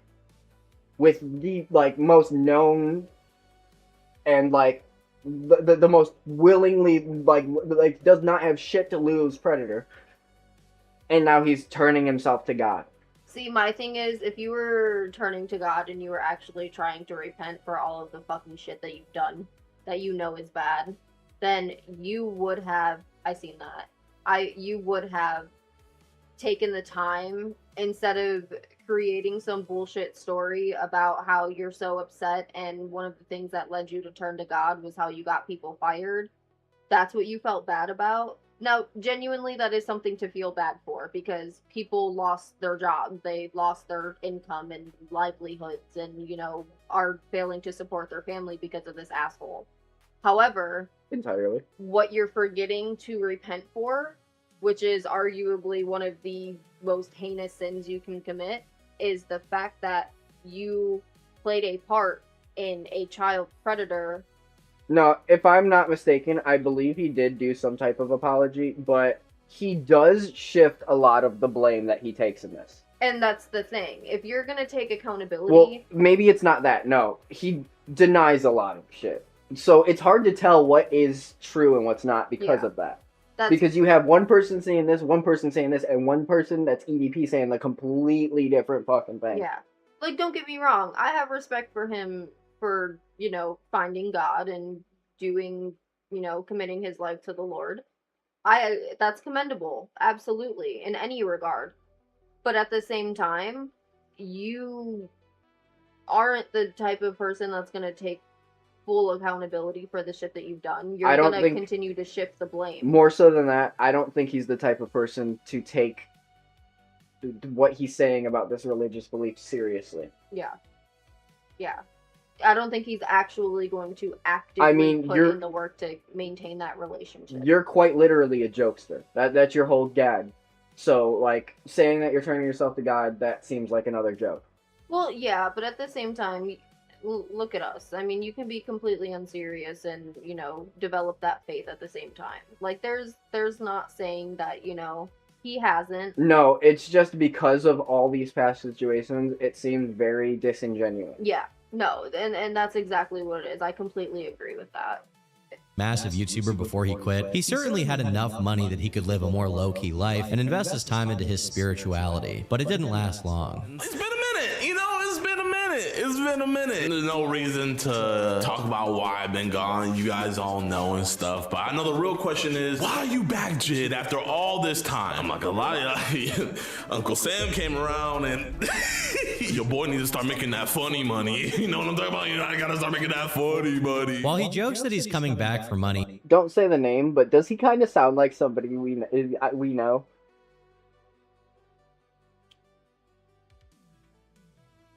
I used to work with the fellow. Yes. That fellow really enjoys this guy's content, by the way. Well, I guess it's not really surprising. That's why I knew of Jideon's existence, and I didn't necessarily hate him, because I've seen that he actually does do stings. So look, I'm going to give him some props, too. Like, I'm not just going to shit all over these people. He does do stings and has actually gotten people arrested since this. Well, yeah, I mean, I hope that he would have learned from it. Exactly. You know what I mean? Like, But my end of the day is like, I believe Jideon, if I'm not mistaken. Hold on. I just have to make sure I'm right about this. I don't like that his teeth go inward.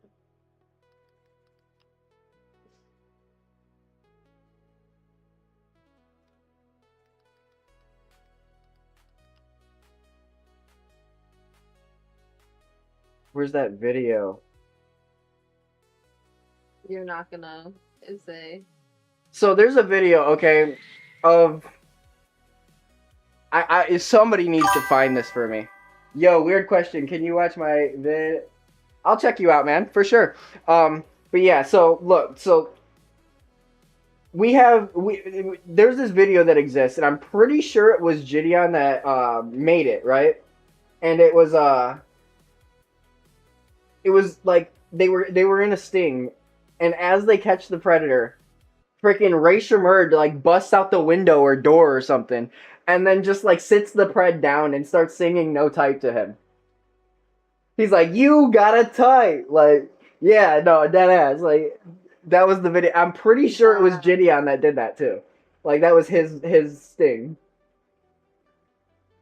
He then says that he missed his fans, which is probably the real motivation in a sense. Considering how big his channel was, he easily made millions of dollars, so the real motivation was definitely boredom, or maybe even withdrawals from being without clout for so long. With him officially returning in full swing, pranks ultimately remained a part of his past, as his content took a specific focus on two things: streaming and predator catches. As I've already established, Jideon is extremely irresponsible with these catches, prioritizing clout over justice, and ultimately, those posted after his return would be no different.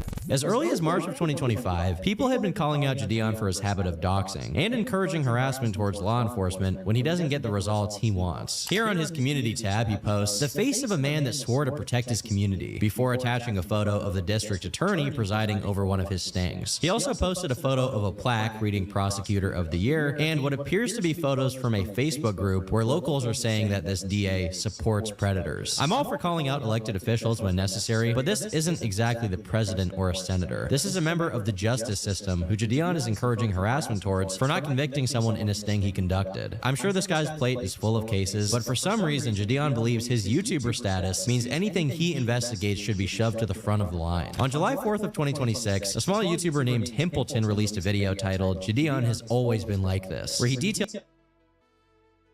And see, that's what I'm saying, like, there's no giving him the chance. Like, this is this guy, like, genuinely. Issues with the stings conducted since the EDP investigation. Himpleton brings up one major concern across many of Jideon's catches, including him not speaking to law enforcement until during or after the real-life confrontations. It was during a fake online meetup orchestrated by YouTube creator Jideon and his team posing as a minor. Police say the fake meetup was news to them. They showed up unannounced and sprung this on us. That's one of the concerns that we've had in the past when we've assisted with other groups. He also points out that over the course of 50 stings Skeeter Gene conducted, he only managed to get 3 arrests in total. This is Jideon's closest confidant who worked with him during the EDP sting, keep in mind. He says he's done approximately 50 of these stings. He showed up to our sting house to meet who he thought was a year-old girl, but acknowledges only these 3 have resulted in arrests. But easily the most interesting part of the video is the documentation. See, and that's what I mean, like, alright, like, you're learning and I understand that, but like, these are people's livelihoods you're messing with along the way. Like, genuinely, you can't keep making mistakes like this. You have to come correct, like, the first time. Like, genuinely, this is not a learning process. This is why law enforcement is supposed to be the ones doing this. And then to go around and just be like, anytime that you completely mess up the investigation, say it's like, oh yeah, you're just aiding the pedos and whatever. Like, they have a process that they have to follow. Otherwise, these preds can lawyer up and completely evade all accountability for this. Exactly the way EDP did. There's a reason that there are processes to this shit, is because it's all too easy to fucking get away with it. Dude said no way, LOL. Batman Jeets, we got such an out. Like, genuinely, like, it's just sad because, like, you're making sad steps along the way, every single, like, way to the goal. Yeah, I just hit 101 subs on YT. Congrats, man. That's your first milestone. Now you gotta get your road to 1,000 going, you know? Hell yeah. I'm also on YT right now, actually streaming, so feel free to clock in over there if you want to, too. Oh, is that Twitch? Yeah. Alright, so I'm gonna continue this time. Of Jideon repeatedly doxing law enforcement. During one arrest, once Jideon was on the scene, he called the cops. Once they showed up, they were confused as to what to do due to some jurisdictional issues where they weren't sure if they could take action against this alleged creep because the messages initially may have been sent in another city. And additionally, Jideon hadn't contacted the police before the sting, only during it. The cops called the district attorney to figure out what to do. If we were to follow up with anything with this gentleman, it's gonna get thrown out. I'm gonna tell you what I'm gonna do right now. Okay. Just to cover all our bases, I'm gonna call the on-call district attorney. Okay. And fill him in on all this because we had no clue that you was operating in our city, which kind of is like. There's a jurisdiction problem. Before, when you hopped on the call with the DA, you didn't have anything about the chat log. I don't even know what you told the DA. The only thing you could have told them is what you told me. Hey, we got an illegal operation here going on. This is probably entrapment. You didn't have any of the information to inform the DA so that they can make a better decision on how to handle it. Okay. I'm gonna give him the credit here. That is the correct way to go about it. Cause like I'm not gonna lie, like law enforcement is known to be very lazy about the information they pass on. I'm just gonna be real. Like, I've lived in Chicago almost my entire life. I know this way too well. They do not care that much. Like, genuinely, unless like you've done all of the work for them and basically hand it to them, they're just gonna look at it and write it off. Exactly. I told him exactly what you told me. Such a prevalent thing because there's a lot of cases that have been handled very, very, very, very, very wrong. Oh, I didn't know that's what you were trying to say. I thought you were saying like, yes, this. That's what that was telling me. No, I'll go like that. No. This is like... No, but that's why true crime is such a prevalent topic, because so many cases have been absolutely just shit because of lazy investigators, miscommunication, like just all kinds of shit that is because law enforcement didn't really do every single thing that they could have done. I've seen it in so many true crime cases. So many. See, I don't watch true crime, so I don't know nothing about that, chat. Sorry. Police need to lock in, not for real. Jideon, in retaliation, publicizes the name and face of one officer in the video, includes his face in the thumbnail, and accuses him of protecting a predator. So that's why I am so upset with the performance of Sergeant Blake Howard. And if you also are And that's where you fucked up, bud. Yeah. You should not be doxing the police. upset with his performance, I have his boss's information right here. His boss's name is Lieutenant Matthew Sochler. And also, here is the Missouri City Police Department's phone. Now, this is where we get really bad. Like, listen to the next words that come out of his mouth. This is a informational 101 of what not to do. This is not only wrong, I'm pretty sure it's illegal. Number. You can call this phone number and let them know that you want to talk to internal affairs. Also, to hit up the head district attorney. His name is Brian Middleton. Here's his email address right here. And also, here is the district attorney's office. Let them know about Sergeant Blake Howard's performance and how you disapprove of that. And also let them know that you want us to work with them. I just have to honestly add. Telling your chat to let them know specifically, too, when you're talking to a very impressionable and vulnerable audience that will entirely do it because they're like, they're the type of people better to do. Really, yeah, and they're gonna defend their favorite YouTuber to the end of the earth. Like, I'm sorry, y'all, please don't go that hard for me. We're grown-ups. We can take care of ourselves. I don't think we need somebody to, like, you know, unless and even then, I still wouldn't go as, like, even if we did need that type of help because, like, say we were getting suppressed or whatever, who knows, like, whatever. Like, you should not be doing this. You should not be doxing the police. That's just silly. I'm baffled. ask who Jideon even thinks he is. This guy has publicly admitted to inviting a pedophile to his Discord server, wherein a minor was then groomed, which he then used to make content and profit financially. This same guy has the gall to put pictures of police officers' faces on YouTube and call for their supervisor to be contacted. I'm sure the tens of thousands of children typing *67 and then calling the Missouri City Police Department were very respectful about all this and had a full grasp of the situation. Because Jideon Did I not just say that? My point exactly. Like, didn't get the specific result he wanted, he believes the best step is to encourage the cops to ignore procedure. He wants the courts to ignore due process. And if they don't, then he'll dox the police to millions of people. I don't want to straight up rip more of Himpleton's video than I already have, so I'll link it in the description for you to check out. But he details how Jideon continued to dox a business owner as well for doing nothing wrong. Jideon basically doxes the owner of the business, despite him agreeing they had nothing to do with the crime that occurred online. The crazy thing about it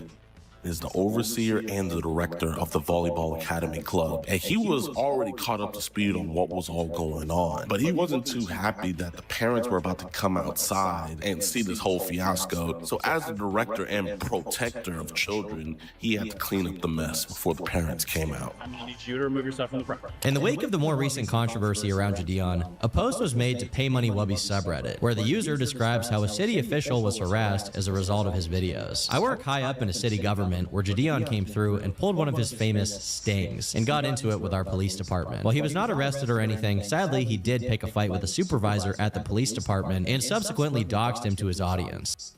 Thoughts, babe? I just think that's one of the stupidest things that you could possibly do. I just really think that's one of the stupidest things that you could possibly do. Like, it's one thing to, you know, pick a fight with law enforcement. You know, because some are dicks. That's, you know, that's one thing. But to actively dox them to an audience that is large and impressionable, very impressionable, that's insane. That's insane. I think that's, like, it's crazy. I don't understand, chat. Please help me get it. While I am by no means a fan of the police, having seen the insane amount of threats sent to everyone connected to this person, including family, kids, coworkers, etc., I do have that. So what? When people get doxxed, that's how people get swatted. Like, imagine the type of reprimanded damage this did to their families. They probably had to move and then keep moving because of this. Like, when you see people getting swatted on stream, is it not because they got doxxed? Oh yeah, that's exactly why that happened. Well, typically they've been doxxed long before the swatting happened. Yeah, like, look at what this says. This person had to up and move his family due to stalkers, bomb threats, and crazy Jideon fans finding the kids at school. If you're taking it to a point where you're fucking with somebody's kids, I'm sorry, you deserve to die. And did I not just say this? Did I not literally just say out my mouth, chat, that I guarantee this family had to up and move and keep moving multiple times? Like, genuinely, I'm sorry. Some of y'all internet dwellers are fucking insane. Like, well, how is this behavior actually? Please, like, if you think that any of this that's said, like, right here in this line right here is okay, check yourself into a mental hospital or like jail. Genuinely. Had to up and move his family due to stalkers, bomb threats, and crazy Jideon fans finding the kids at school. While this specific claim has not been directly verified, we know for sure that Jideon fans have sought out the social media profile.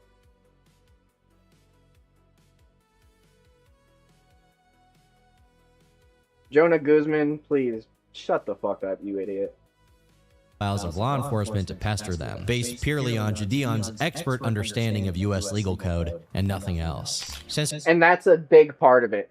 You should not be doing predcatcher content if you don't understand the law.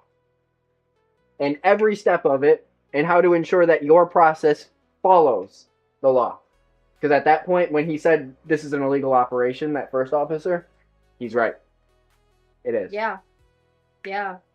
Early 2023, Jideon has concentrated his Sting content under the name EDP Watch, a name that's kind of ironic considering what I know now, but whatever. It even has its own paywalled website where Jideon advertises that you can pay him a monthly subscription to hear what these creeps want to do to their victims. Every cupcake will be unraveled. Like, bro, the joke's getting old at that point. Like, come on now. Do you want to watch EDP Watch episodes early and completely uncensored? And you're trying to market this towards kids. Crazy. Do you want to listen? Fucking crazy. Listen in on these disturbing one-on-one calls we have with these monsters. Do you usually like rub your pussy or do you? On May 12th of 2026, Jideon released his latest. That to children? Like, what is that supposed to... And not even that. The clip that was used to advertise that was a mother watching that with her son. Is that supposed to mean that you want you're trying to bait that as family-centered content? Like something that we're all gonna huddle around the TV watching as something to, like, teach our kids not to fuck... No. No. Absolutely the fuck not. I would never let my children, and I'm not even a parent yet, but, like, I would never subject my children to that kind of language. Or just, like, I don't want to listen to something like that.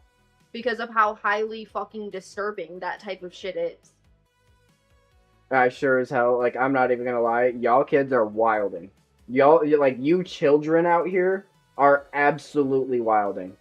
I would never in my life be out here watching, like me as, like, I was the kid that was on Roblox, sadly. I was playing, what was it, like, some Dragon Ball Online game that existed on there way back when, like, a long time ago. I was not out here searching up, you know, pred catchers on YouTube. Y'all children are wild for that. But that's the thing. What I was watching was PewDiePie. Thing is, though, a lot of it is they're not being parented. First and foremost, because that's where it starts. If you're watching your kids, you know what the fuck they're consuming on the internet. Point blank period. You know what they're watching on TV. You know what they're watching on YouTube. But when you just hand them an iPad and let them go rampant, this is how you get kids that are literally watching Jideon content and then go spam the police because Jideon told them And to. I'm sorry, but if your excuse is, but it's YouTube Kids, that means shit. Because there is content on YouTube Kids that is not for kids. Even directing them to do terrible things to themselves. And Latest catch. Yeah. Which was done in collaboration with Alex Rosen. As discussed earlier, Alex orchestrated the first sting on EDP 445, which was ultimately botched. However, since then, he's developed a strong reputation as a legit catcher, with him claiming to have arrests in all 50 states and convictions in 41. That hashtag. What hashtag? The one that was just posted. Oh, for him? Yeah. Yeah, me too. I'm not even gonna lie. Worked with Alex to catch Hullo, a looks-maxing TikToker. They paid a direct visit to his apartment where he proceeded to explicitly confess to his crimes while giving detailed context as to how he downloaded illegal material to his phone. About a week before Jideon's video went up, the local police took Hullo in and charged him with 15 counts of possession. This was a successful catch by all means, and one that got Jideon a lot of praise. But his collaborator ultimately got him into hot water. Alex Rosen is almost equal parts creep catcher and equal parts far-right activist.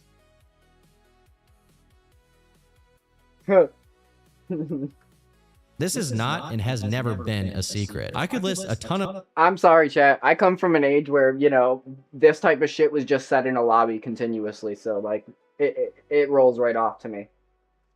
Stuff he's done in lieu of his politics. Wait, what? What did you see that I... Never been a secret. I could list a ton of...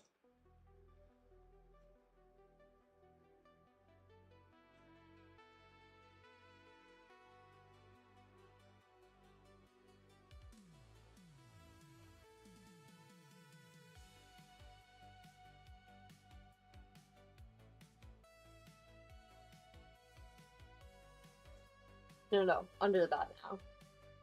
The next paragraph.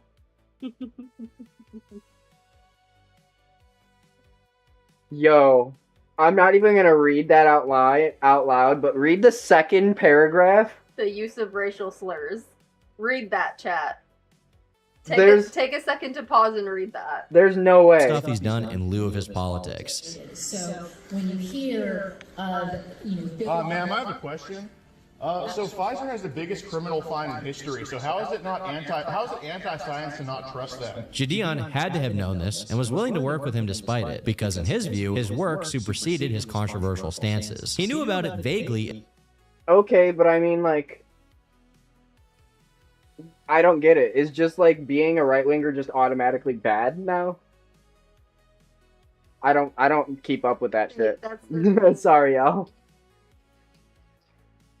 It's bad if you're left wing. It's bad if you're right wing. It's bad if you're liberal. It's bad if you're Republican. It's bad if you're Democrat. It's just you can't have political views, basically.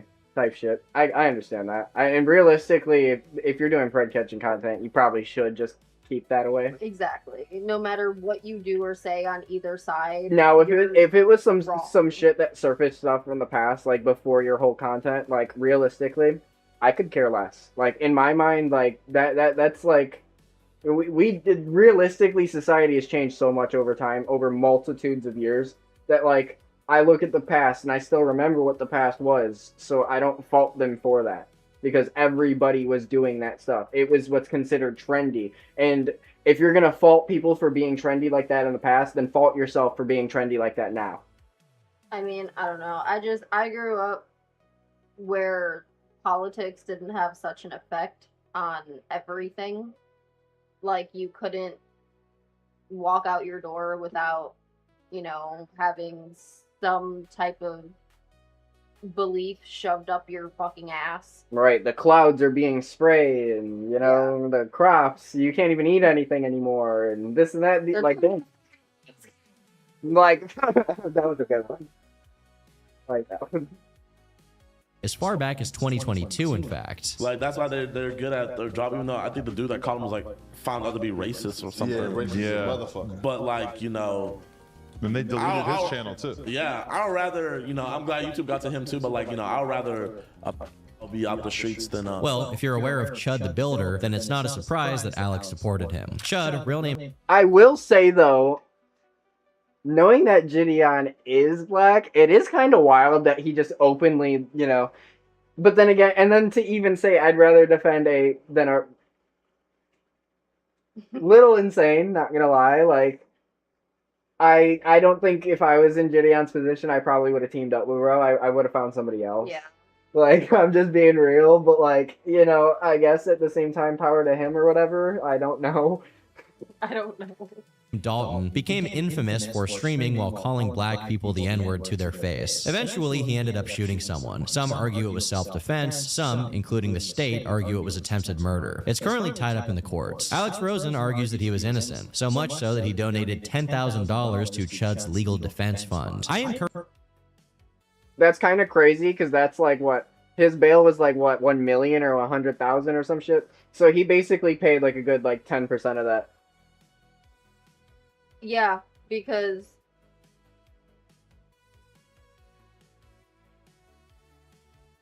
I don't know.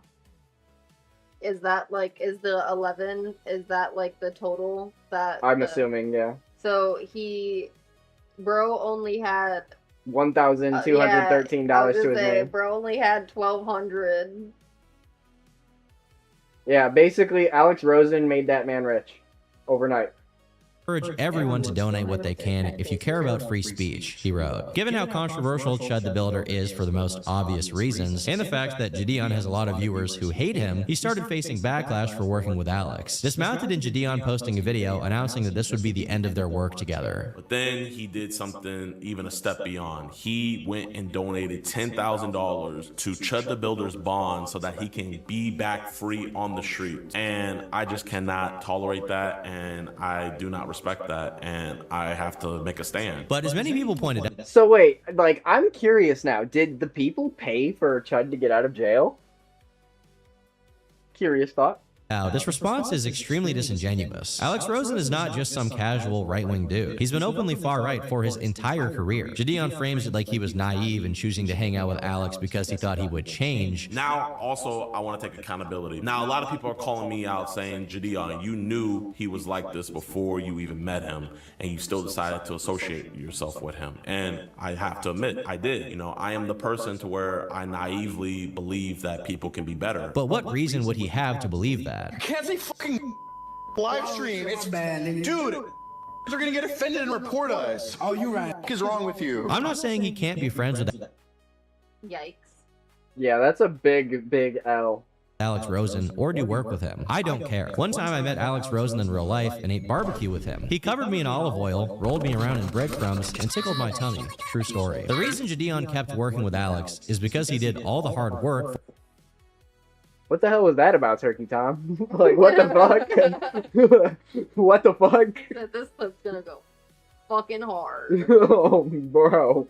For his catches, and at the time it was convenient to have him around. Back when he did catches with Skeeter Gene, Skeet was the one doing all the work. Skeet sets up all the EDP catches that we do. He does all the work, he initiates all the contact, he does all the work. All I do is just show up and record. And once he saw how effective Alex was at getting convictions, he relied on him for the majority of the work. So I looked and scoured the internet and I started watching Alex's videos. And I came to find out that he is the best out of all of us, and that still stands true today. Naturally, y'all chat, like, are we listening? What's going on right now? Jideon's dishonesty garnered a lot of hatred, with comment after comment calling him out for tolerating Alex's politically incorrect, to say the least, behavior when it was convenient for him to do so. Given everything we've seen so far, it should be no surprise how his most recent sting operation turned out. Skeeter Gene decided to bring some personal baggage of his to the predator catching world. Back in late 2025, Skeet began what eventually became a series of videos. I'm sorry, you should keep that one a personal video. That's wild. That's wild as hell. 4.7 million views, I see why. Exposing your own family member for pride catching content. I mean, like, it's good that we know that these people exist. You could have just said, like a post, like, you know, I don't want to post this because this is, like... This is deeply personal to me. Exactly, like, what the actual And I fuck? can't believe that something that I've dedicated my life to actually turned out to be inside my own interpersonal circle in my life. Like, yes, that easily could have been a post. That did not need to become content. That is not... Like, it's good that you know, exposed him and, you know, got that hopefully taken care of. Off the streets. Whatever. Yes. But at the same time, something like that in your personal life does not need to be made content. That's just reaching. Dude is completely shocked right now. He gave the shock face. He said, "This is crazy as..." Like, no, seriously. This is not something, like, I'm... low-key offended. Like, this is sad. Like, I'd be offended.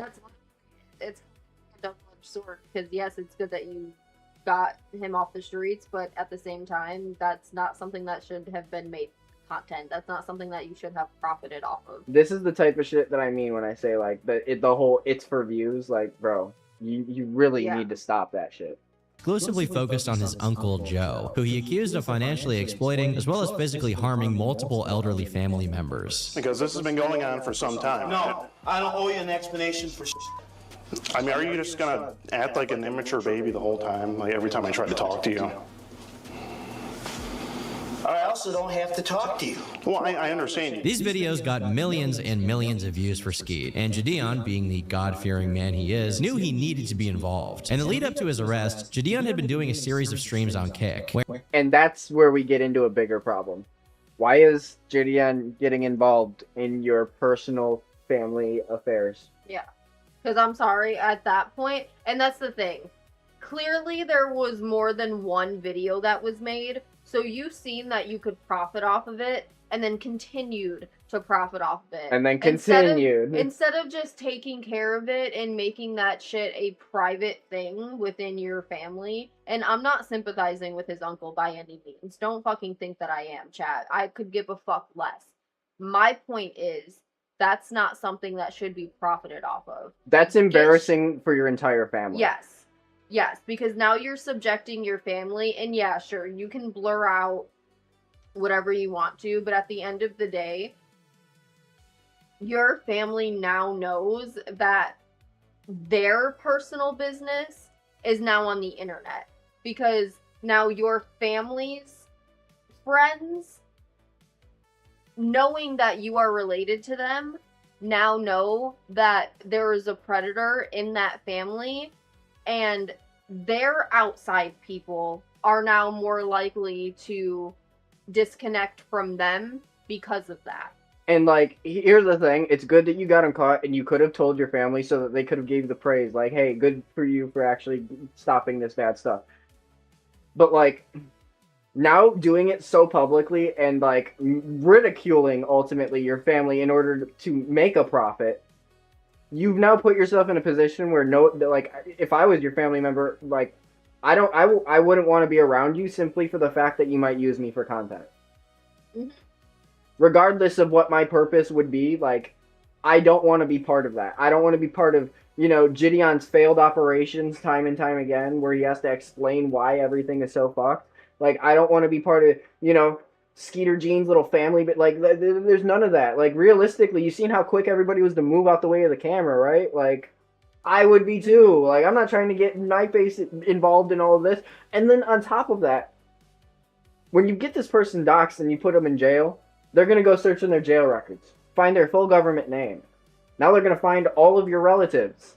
Congratulations, idiot. Like, they're going to find you too. Like, congratulations, idiot. Like, He would stream inside the house Joe was squatting at until he left. In one particular broadcast from the 22nd of June 2026, Jideon and Skeet can be seen talking to a group of fans who claim that Joe had thrown a rock at their car that cracked its windshield, and that they caught it on video. Whoa, wait, hold up. He broke this windshield, right? Yeah. Bro, Joe threw a rock and broke this windshield. Despite this being the case, Jideon thought it was appropriate to convene a public manhunt to go after Joe. And now you've got a bunch of, like, incel kids that are also hunting down your family.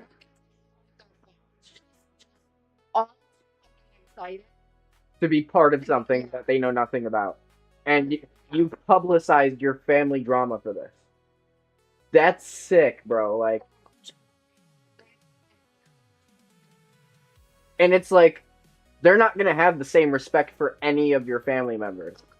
Because there's you respect for your family member at that point. I mean, you shouldn't. I was about to say, he's the least respectable family member to have respect for, but at the end of the day, like, it's the other family that are innocent that you should have respect for, to not post shit like this. And that's the principle.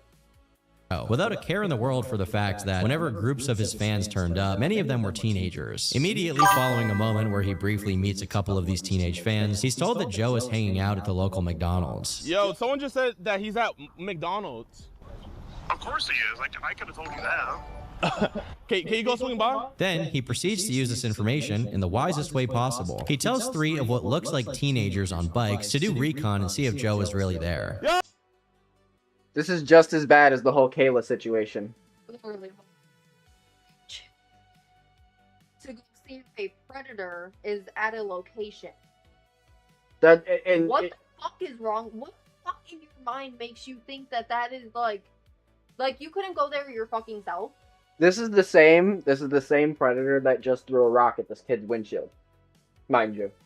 Right, like clearly somebody that has violent tendencies, that can't control their anger, and you're gonna send kids into that. Literally, like. Please be so for real. Oh, check the McDonald's and let me know. Yeah, check McDonald's. Is he in there? You don't see him? Wait, come. This is lazy ass fucking work, and the fact that he tried to call out law enforcement to be lazy. Like, you're so fucking lazy that you can't go walk to McDonald's your goddamn self and see if he's there because they don't know who the hell to look for. Well, that's the thing. He is walking to McDonald's. He's just moving slower than these kids on bikes, so he's recruiting them. Which, realistically, why? If you're already walking to McDonald's, go there your damn self. This is your catch, buddy. Your catch.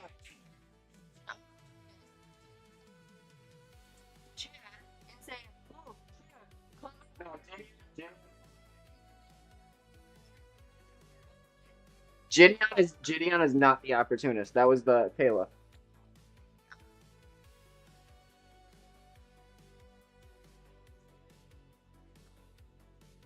Yeah, and that's another thing. Like, Jideon, if I was you, if you had any sense and you were actually taking yourself to God, I would have told them, I'm sorry, but I declined that offer just because it's your own personal family affairs. That's so wrong of you. The cop car coming. If they don't even know what Joe looks like, they definitely don't know that he's a dangerous person. But Jideon doesn't think twice before sending them his way. As they approach the McDonald's, the cops were already waiting for Jideon to tell him he's not welcome. Is he here?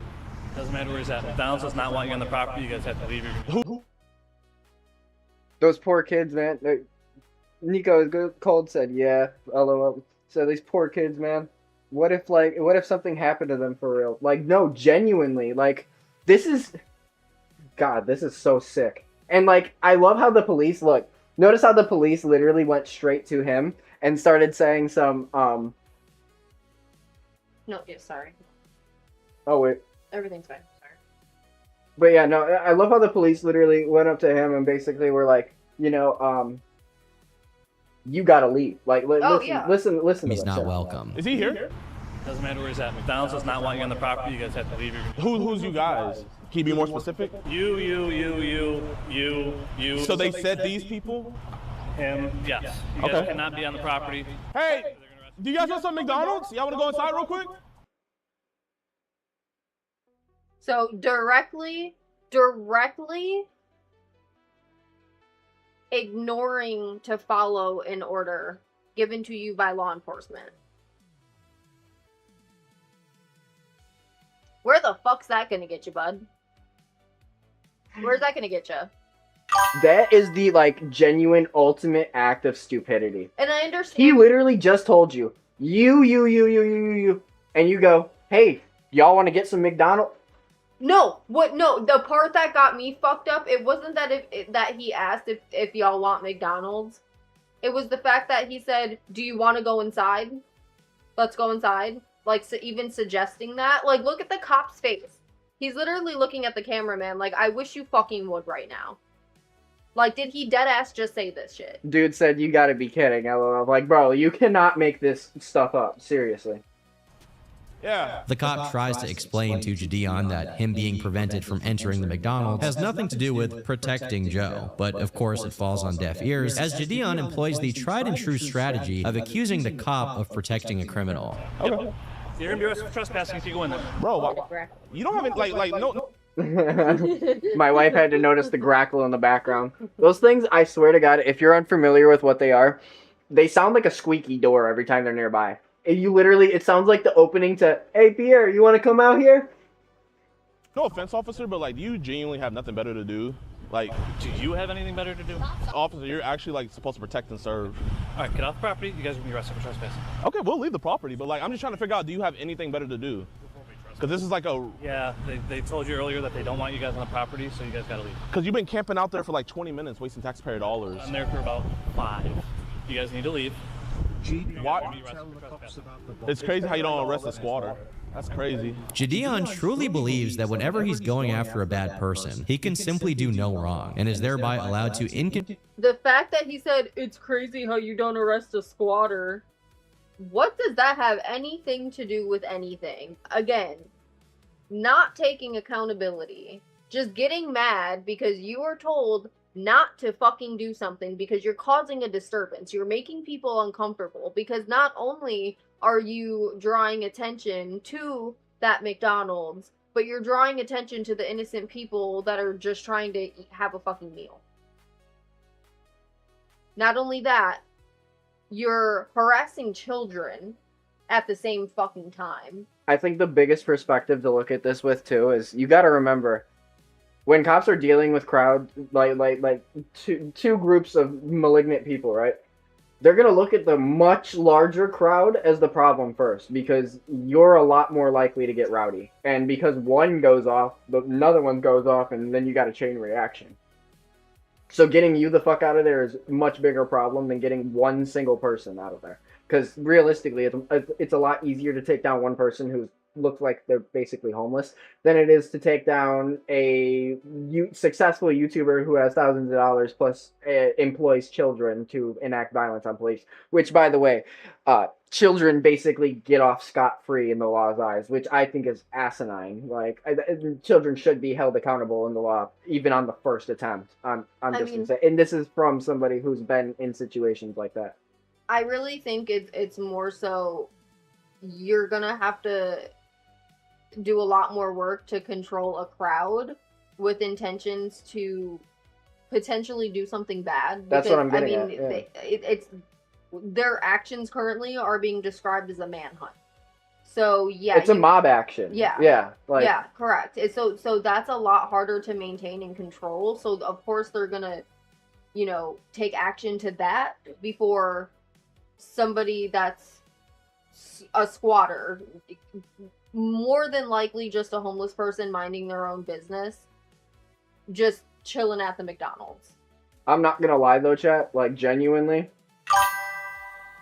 I don't know what it is about this. Like everything, every step of the way, every time he tries to do it, like there's some failed attempt. It seems like something goes wrong. Like he makes some mistake or just like actively like puts the blame on somebody else for his own liability.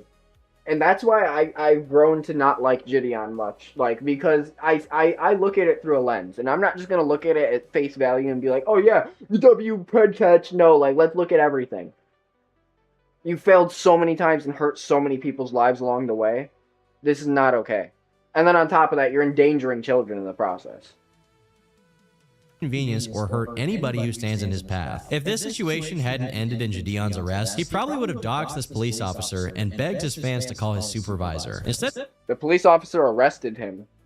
You heard that, right? Mm-hmm. I want to see how this goes. Of leaving, Jideon continues to tell everyone who's driving into the McDonald's parking lot about Joe. You try to get some McDonald's? Yeah. Let's see if there's some McJoes in there. Yeah. Go inside and see if Joe's in there. And despite and notice how that McDonald's is out of nowhere getting packed. Yep. Which, by the way, those workers are probably stressed as fuck right now. Because one, they also want to meet the celebrity that's out there. Because I'm gonna be real, it's McDonald's. Like most of the workers there are kids, and even if there are grown adults, they want to be like, hey, I saw Jideon for my kid. Then you got people packing in there. They're getting over fucking worked to hell, and they're probably McDonald's is already pretty packed in most locations. So like, this is insane. You wanted to say something though? No, I said what I wanted to say. Alright. So not for real? No, I'm telling you, Batman G, it's like, it's ugly out here. Being told by the cop that him and his crew weren't welcome, he thinks he's cleverly found a loophole by strapping someone else with a camera vest and sending them into the McDonald's. I'll go back. He's cleverly found a loophole by strapping someone else with a camera vest and sending them into the McDonald's. Should we give them the camera? He's just sitting in there? Be very careful. Just wear... Thoughts? You heard what was said, right? Yeah, I just think this shit it's again, it's going farther than it needs to and getting nowhere. This? Which way? Just on your back. The cop warns that what Jideon's doing is still not allowed, but instead of acquiescing, he starts... Using Quibble Cop as that example is kind of funny. But, what was it? See, now that you have started to build a consensus, what is your thoughts leading up to Jideon so far? I think he's a dumbass. I think he has no self-respect and he's willing to do whatever he can to make money and get views, and he kind of really doesn't give a shit who he hurts in the process of it all. Which is sad to say. It's a path that a lot of YouTubers end up going down. And I understand, because well, not, like, I don't understand, like, not saying, like, it's something that I would do, but it happens so often that... Because, like you said, shot content is, like, yeah. so heavily... Mm-hmm. Oh my god, It's I need it. infiltrated the internet to a degree in which I don't think the internet will ever come back from. Like, every single thing on the internet. I mean, look, there was the ice bucket challenge, the cinnamon challenge. It's all nothing but prank content, and, you know, even... Well, no, ALS Ice Bucket Challenge had a good reason. Well, that, of course. And that paints a good picture, honestly, though, I'm not gonna lie, because we have, like, that type of stuff. That was shock content for good. This is shock content to hurt. And Cinnamon Challenge, not so much good, but, like... Well, no, I'm talking about the ice challenge. But, like, what I'm trying to get at with this is we've come such a long way into this degenerate, desensitized, like, world that we don't even look at something like that anymore. And on top of that, when's the last time we did a challenge that supports anything? Good. Yeah. No, genuinely. Jumping and screaming like a kid having a tantrum. Where does the backpack? You didn't trespass them, so shut the up! The person wearing the vest is sent into the McDonald's and then instantly called back before he makes it inside because the cops pull up right next to Jideon and his crew and start cuffing them. Officer, what are you doing? At this point, Jideon's camera no longer captures anything good. Fortunately, a YouTube... Like, just because you're sitting there on the sidewalk, like, the sidewalk is public property. The second you step on that grass or that mulch right there, boom, you're on private property. Yep, and that's exactly why they sat there and they waited it out, because they knew, give it time, and he's gonna cross that threshold. He 100% is going to. If you've been trespassed, you've been told you need to leave. If you step foot back on those grounds, very unsmart. You're done. And on top of that, it looks like Skeeter Jean also got arrested. Mm-hmm. His hands are behind his back. Mm-hmm. Channel called Code Blue retrieved the body cam. Jideon proceeds to do almost everything you're not supposed to do during an arrest, besides reaching for the officer's gun. As the cops begin to wrangle him, he does his best to make himself look as bad as possible. This is a violation of rights. This is a violation. You cannot arrest somebody that never went inside and was never trespassed. Ma'am, they are arrested children that never went inside of a McDonald's. Bro, please shut the fuck up at this point. Like, genuinely. I think he's under the assumption that in order to get trespassed, you have to actively be inside of a building. McDonald's also owns that grass and that sidewalk. That is also part of that McDonald's. They also maintain the outside of that building. That is not public property. As a matter of fact, where they are specifically right there, they're far into their property.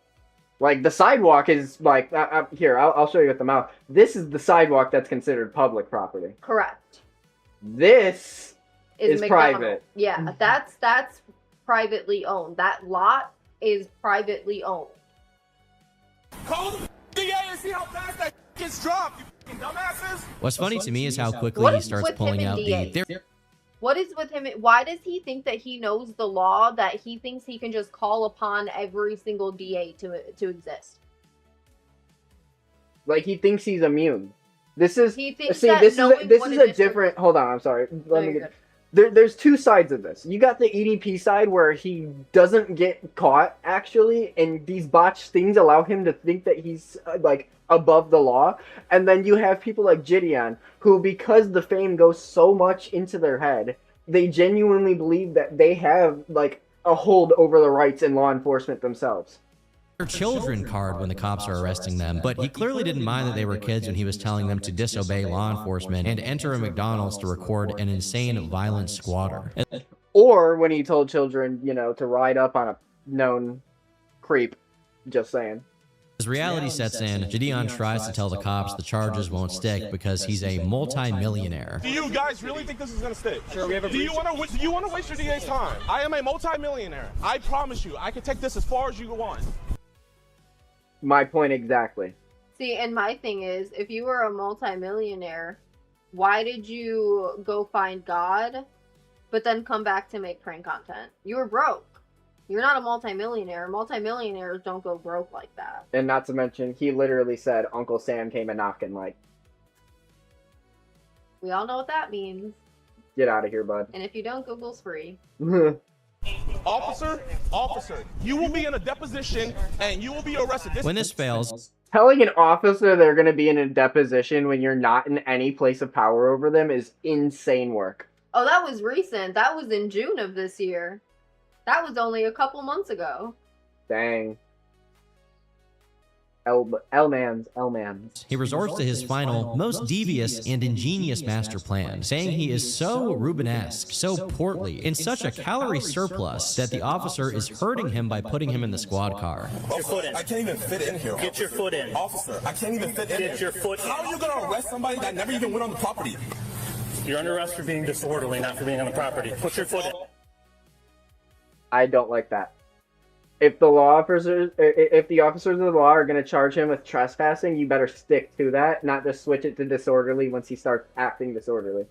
Because now it seems like entrapment. Sir, I can't fit. Have you guys consulted with the DA?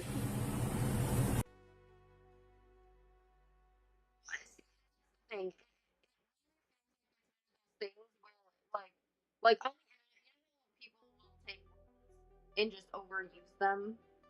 Oh, you mean like irrelevant? Shut up. Or, what's the other one? Overstimulated. Go fuck yourself. But yes. He's basically abusing the fact that he knows what a district attorney is to try to, like, incite fear into them or some shit. Exactly that. Yeah, like I know that the district attorney exists, so you guys should be like basically like watching what you say and do. Right. Like, okay, good for you. You know, a district attorney exists. Damn. Then Texas law officers be strapped.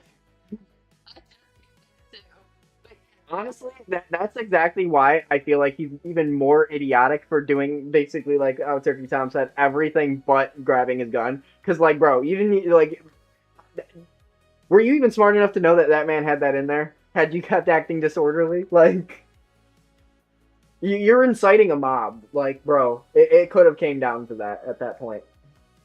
We don't have a DA. I don't think Saul Goodman could even come up with this defense. Officer, I'm simply too fat to be put under arrest. You're just gonna have to let me go. After disobeying police orders and telling others to do the same, being hostile to the cops, bragging about being a multimillionaire, and attempting to delay his ride down to the station because he couldn't scoot, I can't scoot. I've had bigger people in the Officer, you're had bigger people. Jideon proceeds to ignore his... I'm sorry.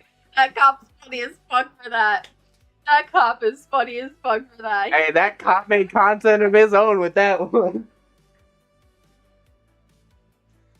Bigger. What is that?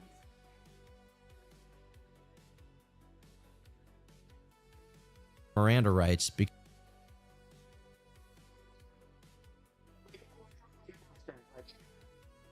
like this, so it looks like he can't fit in, but like, bro, if you literally just go... Yeah.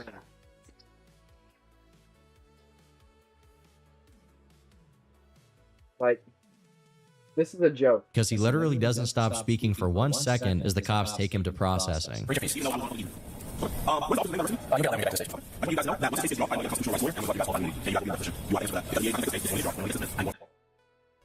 The funny part is he's still going on about a DA when the officer quite literally told him we don't even have a DA. That means they're probably operating under a state's attorney. The yapping about how he's going to sue the department for violating his constitutional rights doesn't do much, as Jideon ended up with misdemeanor charges of stalking and breach of peace and was facing 93 days in jail. Meanwhile, the kick stream went on for a while after Jideon was taken in, and when Skeeter Jean showed up, it seems like even he realized that Jideon had gone a little bit too far. Jideon was doing way too much though. Yeah. I should have told him not to even pursue it when we found out he was at the police station. So I kind of knew. I had a feeling it wasn't going to go well. Yeah. I had a feeling. But instead, you publicized your family drama. And this is where it all ties back. Like, at the end of the day, Skeeter Jean, you should be taking entire accountability for your fault. Like, you publicized your family drama, and it blew up in your face. You're a fucking idiot. Like, thoughts? I'm too distracted by his transitions only being half turned. It's Okay, away from the glasses stuff. Please. No, I know, but I truly think that all of this could have been avoided had Skeeter Jean not tried to publicize his family issues. See, and no ordinary person would have ever noticed about his glasses being transitioned or whatever. I know, but it just... This incident didn't seem to have much of an effect on Jideon's morale, as he came back the next day with another stream. The first portion of this comeback is the court proceeding which resulted in Jideon and the 3 others being released on bail. But about half an hour into it, it turns into a typical stream, and it's clear that he hasn't reflected at all. You said what? I said his glasses are fucked up too, but I didn't say nothing about it. He don't even got anti-reflective on them bitches. Since his arrest, as he was now organizing a protest against the police department. Additionally, he's still trying to be clever and continue his pursuit. Like you said, inciting a mob. They literally are walking around in a group of people, a pretty large group of people. They're chanting that they want somebody. Chanting. Like, marching and chanting. That they want somebody, like, by name. You are inciting a riot. Is what you're doing. Because you're trying to get other people to join you saying, we want Joe. Who is we? Oh, I want to be part of we. Like, this motherfucker's stupid as shit. Of Joe without being punished for it. And then there's the bigger part of it, Skeeter. Well, like, this is your own family. Do you not have any self-respect? No. No, because it's all about the views. It's all about the shock content. It's so sad. Like, genuinely, like, I would be embarrassed as a family member to have somebody like Skeeter around. Like, this could have all been solved with a post and actually getting him arrested, by the way, which, like, yeah. What, three episodes and a live stream later still has not yet happened? Like, look at that comment right there. That boy's sweating. Yeah, I wonder why. I'm gonna give him the rest of the cake. Like the eviction. And there they go. Jid. Like, what? Like, these are the idiots that comment on this shit. Here. Please do not do that. I'm not gonna do it. Like, nobody do that. I mean, I can't control what you guys do, but nobody do that. I'm not telling any of y'all to do it. Okay, you're not. I actually want you guys not to do it. Okay. I'm not. Can you please not? I'm not. Oh, okay. He is right. Ultimately, Jideon is right when he says that the charges he and the 3 others got were relatively minor. Instead, it was his reputation that was taking a hit. Before the code blue, they didn't have shit to do with any of this. They don't even know who any of these people are. Those kids are not part of his crew. Those kids had nothing to truly fucking do with any of this at all whatsoever. And they're standing there in fucking handcuffs. And now have shit on their fucking record. Pretty much ruining their fucking life. Because... And I guarantee you, because of this, they denounced Jideon. But it's like...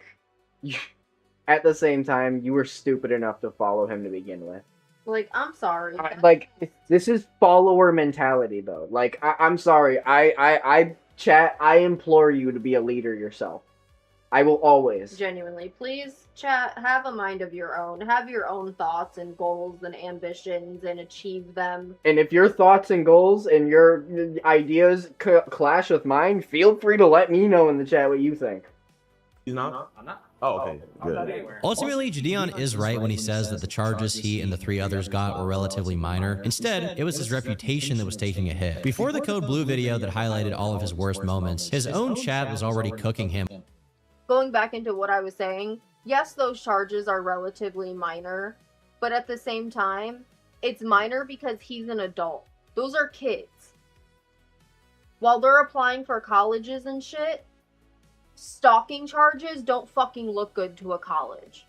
Yeah, at the same time, though, because they're kids, they will get expunged. Like, what you need to realize is when you're a kid under the law, you basically get a slap on the wrist 1,000,000 times over. You get a lot of immunity, and I understand that. But at the same time, it's like being in that situation just in general as a kid, like that shit is going to stick with you forever. I can't imagine how traumatizing that probably could have been. Just from getting arrested, getting booked. Having to see the judge is the worst part. Having to face to face a judge that will tell you you're not going home is the most mentally scarring thing you will ever go through. So let me be the one to tell you, don't risk your livelihood for some shitty YouTuber. And put it plain. Even if that were to be me, which it never will, because I'm not gonna do anything that's gonna risk legality on you. Like I'm sorry, I stopped Roblox for that reason because I didn't want kids to get preyed upon on my own servers. So I'm just saying. For the I'm a multi-millionaire thing. Oh, my multi-millionaire, by the way. Yo, come on, yo. Can we please chill with that, man? I mean, those were your own words. Right, like you said that. And had to make it such a known piece in front of that officer. That was straight from the mouth. And that's the thing. He was using it as a threat. Mm-hmm. You can't like say I'll lawyer up with the best lawyers and fuck. Right. That's ultimately what he was saying Right. without saying. Like no, he's not threatening even that. them. He was basically threatening dude's job. Yeah, you'll be at a disposition when I call the DA that doesn't exist. Like. It seems like now that he's actually having to feel just a tiny bit of backlash for his absolute recklessness, he's already changed his tune and doesn't want to be a menace anymore. Seeing all these drama Azu, hey, I appreciate it, Jeets. You too, man. channels making their videos. Like, yeah, I feel like my rights got violated or whatever, but like, bro, I think it's like a weird situation, and I thought it was like a fun moment for us. But then it's like, I feel like all these other people are. That's insane. Taking it and like Jideon went too far and da da da da da da. Yes, you did. You did. What do you mean da da da? I didn't see anything wrong said there. Like, and people are taking it into this whole. When the Code Blue video did come out, it got even worse, as it was promptly reacted to and covered by Critical and plenty of other commentary channels, where they That's Charlie, bro. I love you, Turkey Tom, but that's Charlie. Blasted him for being a whiny. Am I wrong? That's Charlie. I'm just saying. Karen, and endangering his fans by sending them after Skeeter Jean's lunatic uncle. I am a multi-millionaire. I also just refuse to call him moist, because that makes me uncomfortable. I mean, that's his whole brand, and I get that, so I'm not knocking him. But like, I've spent like Charlie to me is like the adult version of like what PewDiePie was to me as a kid. Yeah, basically. Like I could put Charlie's videos on for background noise and just chill. Literally. Charlie's part of the family at that point. Oh! Officer, you will be in a deposition and you will be arrested. This is... Oh, that's minus 1,000 aura. A day after... Quite literally, like... After Code Blue posted their body cam footage, Jideon reacted to it and said that he was broke. I did not know that paying for 4 people's legal fees would result into something like this, but this is actually my bank account. Like, no lie, right hand on the Bible, this is my bank account. But this did very... Multi-millionaire, chat. Multi-millionaire. 4 people's lawyers. Multi-millionaire. I'm not even gonna lie, even if those lawyers costed $50,000 a piece, there's no way as a multi-millionaire your account would look like that. Yeah. Little to stop the backlash. Especially because you make royalties on your videos. Like... And not even that, you have multiple platforms, which means you have multiple sources of income. So, with any... I'm sorry. No, you're good. That... I am a surgeon! No way somebody commented that! No fuck... Chat. That is an inside joke between me and my wife. Well, it was an inside joke between me and my wife for many, many years. Because we thought that shit was so funny. I'm not even gonna lie. That is hysterical. Bro found his way inside our joke. No, literally. Like, that's so funny. Dang, peak comment. Video about Jideon having its comment section peppered with I'm a millionaire memes. With enough public pressure, it's time we reach the final phase of the Jideon cycle, the apology. While saying the word genuinely 24 times over a 16-minute... Here we go. Period, just in case you thought he was being dishonest at any point. Yo, what's good, y'all, man? So, How long this was the is video? genuinely gonna be genuinely losing the plot. Genuinely, I'm just genuinely like, this was a very humbling experience that I really needed. Did he not watch this video back and not realize while editing it that he said the word genuinely so many times that it genuinely lost all meaning. It genuinely made him look disingenuous. Yes. Like, bro, this is not a W. Like, the amount of times he genuinely used the word genuinely made him genuinely lose the plot on the entire apology video. Fucking a total L, by the way, for him. Total L. Genuinely. That's funny you say that, because I'm looking at the comment dude said he laugh reacted, he said genuinely as well. And I genuinely so. He chalks up all of his bad behavior to live streaming, saying that the chat approval enables his worst personality traits, while the entire comment section posted memes about, "I'm a millionaire, genuinely." His return to creep-catching content has been pretty successful in terms of sheer numbers, but I'd argue it's only a matter of time before he does something stupid again. Jideon ultimately hasn't changed much since he was a prankster. He began his career as a nuisance to others, with reckless disregard for how his actions affected them, so long as he got the views he wanted. Ultimately, that's the same mentality he took to his sting operation. He knowingly invited an infamous creep to his Discord server full of children, and when the most expected thing possible happened, he just tried to make content out of it. Yeah, that was like your first big fuck up to the point where, like, if I was a Jideon fan, I would have no longer been a Jideon fan. Right. And like to have something that bad on your record and then just And not that's public. Yeah, not learn from it at all whatsoever and just be better and do better and make better content. You continue to follow that path of being just awful. Just awful. Sorry. No, Don't keep put EDP on, chat. I'm sorry. I two mans with EDP. During his real-life stings, he docked Yeah, what? That is not what you should be saying, bro. his police officers when he doesn't get his way, acting as if he's some authority. He sends his young fans to mess with a dangerous squatter, all to be live streamed so he can farm donations and clip it later. And when facing the consequences of his own actions, what does he default to? I am a multi-millionaire. I promise you, I can take this as far as you want. This guy should not be doing sting operations, and to be honest, I'm surprised the EDP sting didn't end up with Jideon in civil court. I've been Turkey Tom, thanks for watching, and until next time, genuinely.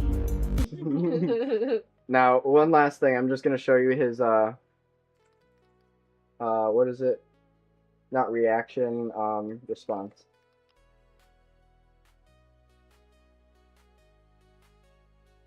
I want to find something that's short, though.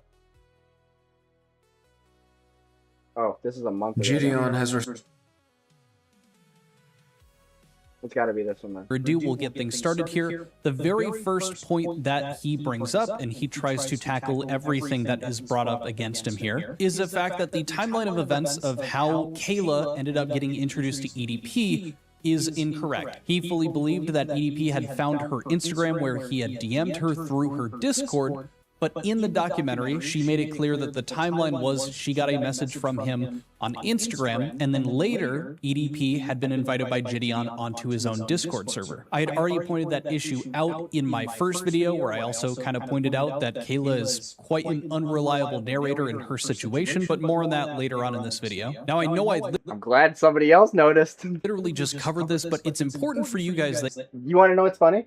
That's the Turkey Tom video we just watched. That's so funny. You see that in his response video here, he includes some segments from a Turkey Tom video, the one that I actually talked about in my video from yesterday, the dumbest predator catcher on YouTube. I just want to show you that he is using clips from this video, and it's clear that he has watched this video because that will be important later. But the next important segment here actually has to do with... I just want to say, W mic quality from this guy. That's all.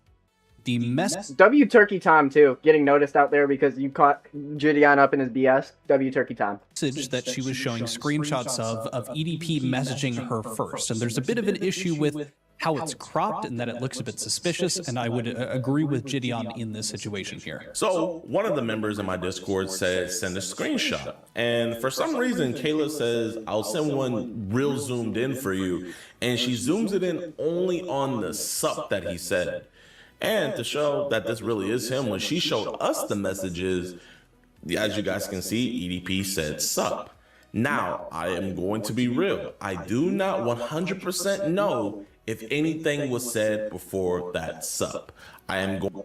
Didn't you like instigate it first? That's what I was told. Like, well, that's the thing. There's been so many mixed stories that you genuinely don't know what's real here. I told him I was joking about that, but he texted me first and he knew my age beforehand. Why would you joke about that? What do you gain from that? Like, going to go off of her word, she says that EDP hit her up first. But I do find it a little weird that she zoomed in on that sup when someone asked for a screenshot. I think it is fair to be skeptical in this situation, as again, Kayla has proven to be an unreliable narrator and has lied multiple times, including in videos that she's made about Jideon. But now, following up after that, he shows video logs, and he's got a few of these that have clearly been archived from that time that everything was going down, of different calls in the Discord that Kayla was a part of, and actually, you know, talking to people about the fact that she's talking to EDP, and he makes a point that his community was telling her to block him and go to the authorities with it. She was telling users in my public VC of a Discord of 130,000 people that she was talking to EDP. And this is what the users in that VC told her when she was telling them that she was talking to a predator and that she's underage. In the text messages, do you state your age? Yes. Okay, like, good. clearly and multiple times? Yeah. And he like, yeah, I mean, that's straight up wild. Insane. You can just send this shit to the FBI tip line if you want. And again, after all... So the first person giving valuable advice. And that contradicts Kayla's coherent lie about saying that she was never told by anybody to go to the police. Yeah. Yeah. Not only were you told to go to the police, but the literal Federal Bureau of Investigations. So that literally shows that she was lying, because it's not even just text message where we could say like, maybe that wasn't actually real. That was a whole ass video call with her in it. Like, she cannot deny that shit. She's an idiot. I'm sorry.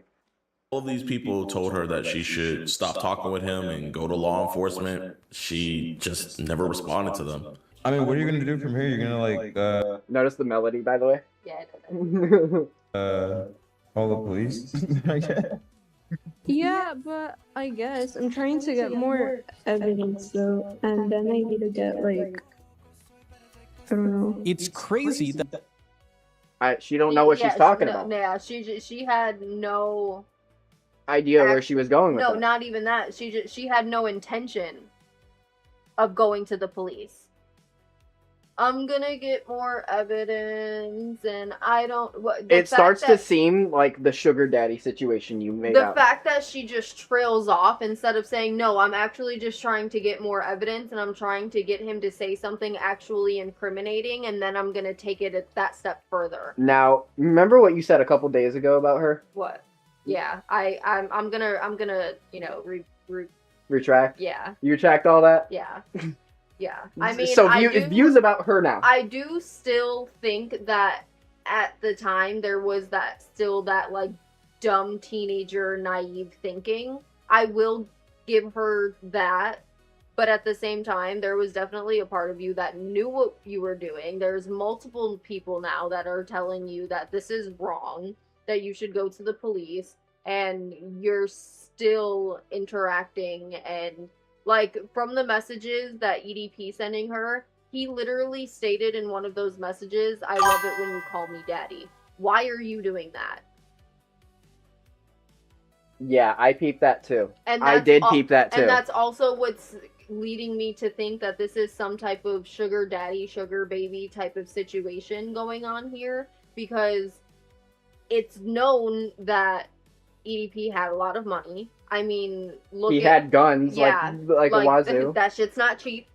Anybody that knows you know that shit's not cheap. Like, there's a certain level of responsibility that she refuses to take. And not just that, but she knows that she's putting herself in a dangerous situation. Regardless of how dumb you are, you know that's dangerous. This man has sent you pictures of his weapons. This man has... Not to mention, sorry to cut you off, she's, like what dude just said. He said she's a compulsive liar. Yeah. She's literally, lying about all of this information. Like, I don't know. I wouldn't trust a thing that she says at this point. And that's why I said right off the first day, like, I could smell the deceit coming out of what she's saying. Like genuinely, nothing felt genuine, especially because we had 3 contrasting stories, completely contrasting each other. And then when you see that whole list of allegations that she made, it made her look entirely like at this point, I think what's insane is I'm more inclined to believe what EDP is saying about her, because he is the only one that's actually been as open and honest about how fucking disgusting he is. That's the most fucked up take I think I could possibly get out of the entire situation at hand here. And the sad part is I couldn't agree more, just because, like, if you look at the perspective, you got Jideon, who's clearly trying to cover his tracks. You got her, who's clearly trying to spin a story, and then multiple at that. And then EDP, who will blatantly and flagrantly tell you the worst parts. So he clearly wouldn't mind telling you the easy parts. Yeah. Like the parts that put other people liable. That's no sweat off of his back, because he's gonna tell you the parts that make him liable entirely and not give a fuck. Like. That the people in Jideon's Discord were telling her to block him and go to the authorities with it, and instead of Jideon doing that himself, he instead tries to get a sting operation set up while she is working alongside them and communicating with EDP, and effectively having her play a part in this. And I'm also not a huge fan of how he outlines her, second response there as not really responding to the people saying that she should go to the authorities, because she does go to the authorities, and it's brought up towards the tail end of this video where he reveals that yes, there was an actual criminal report that was made that is still ongoing. The FBI has an active case in this situation. So I just find... Now this I feel like contrasts everybody's story. When did this all start? Because from what we were aware of, what Kayla made it seem, the police were never contacted at any point, ever. Except for when the actual sting took place. You're all good. You find it strange. No. Give it 1 second, chat.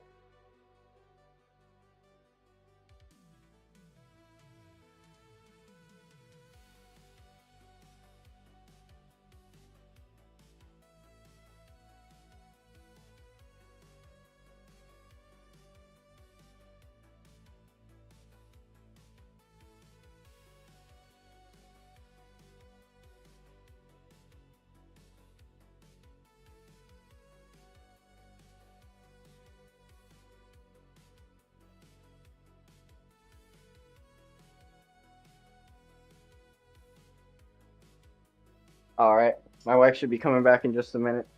Just had to go take care of some things real quick.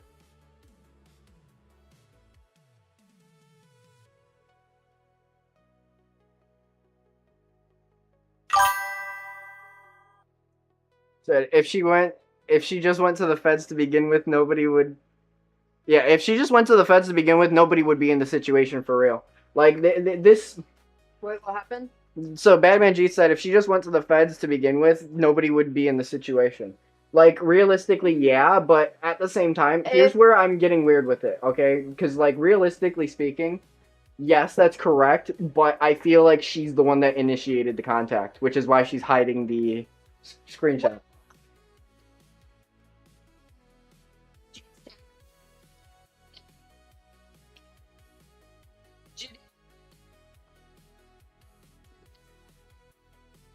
None of this would happen. I feel like that's realistically the starting point of all of this.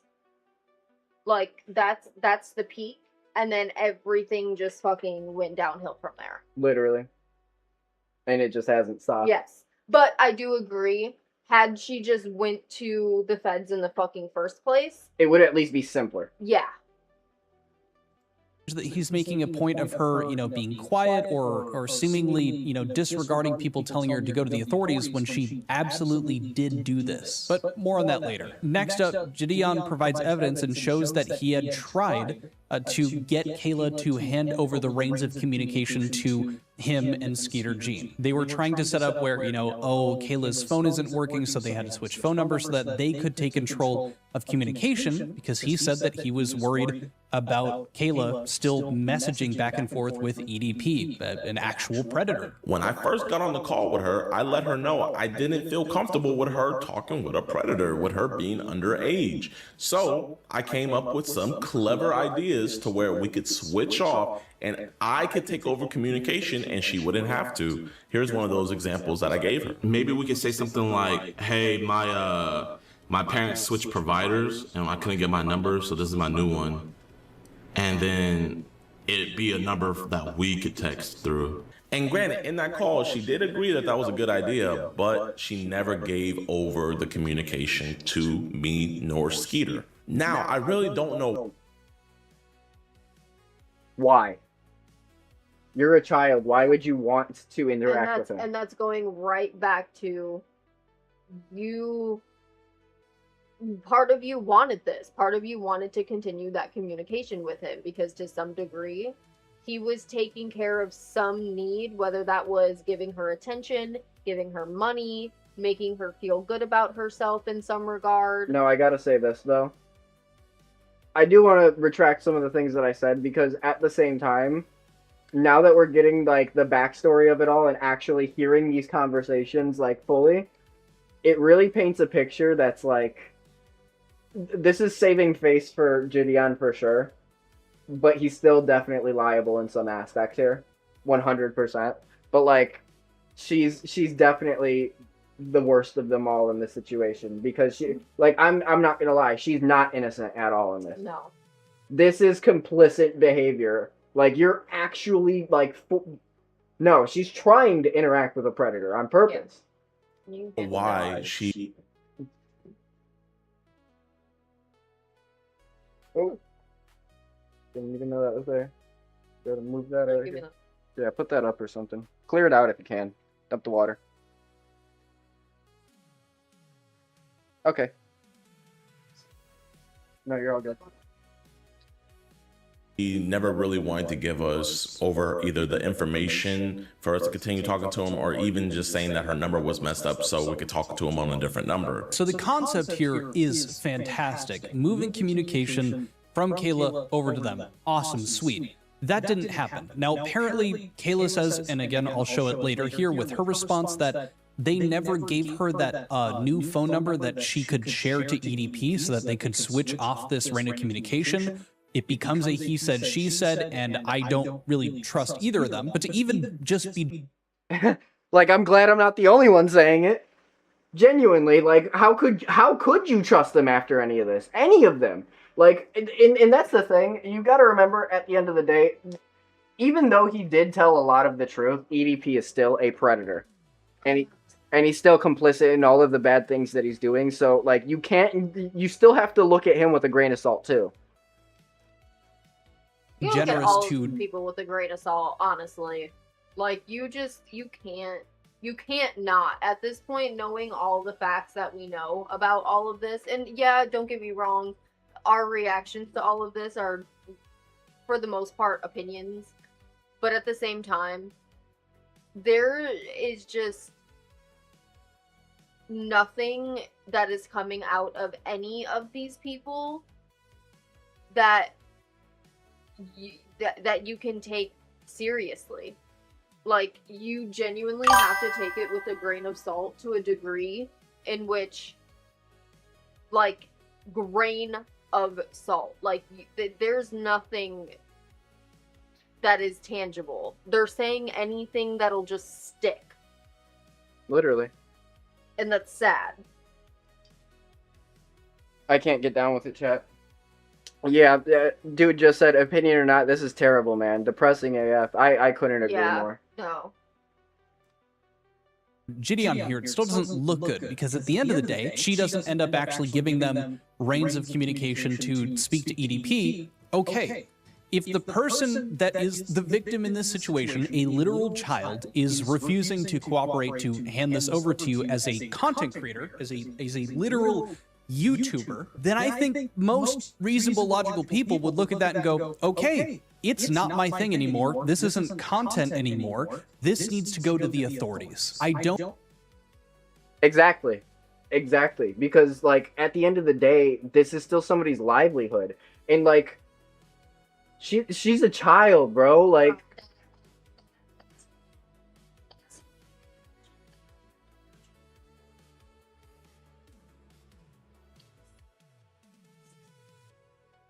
Like, I don't even know how you go in your mind and tell, like, I get what he's trying to say for the point here, but I don't even know how you go in your mind and tell yourself this is content to begin with. Like, on my server, if this shit were to happen, you better believe I'm gonna give the FBI a direct fucking, like, server invite to that shit.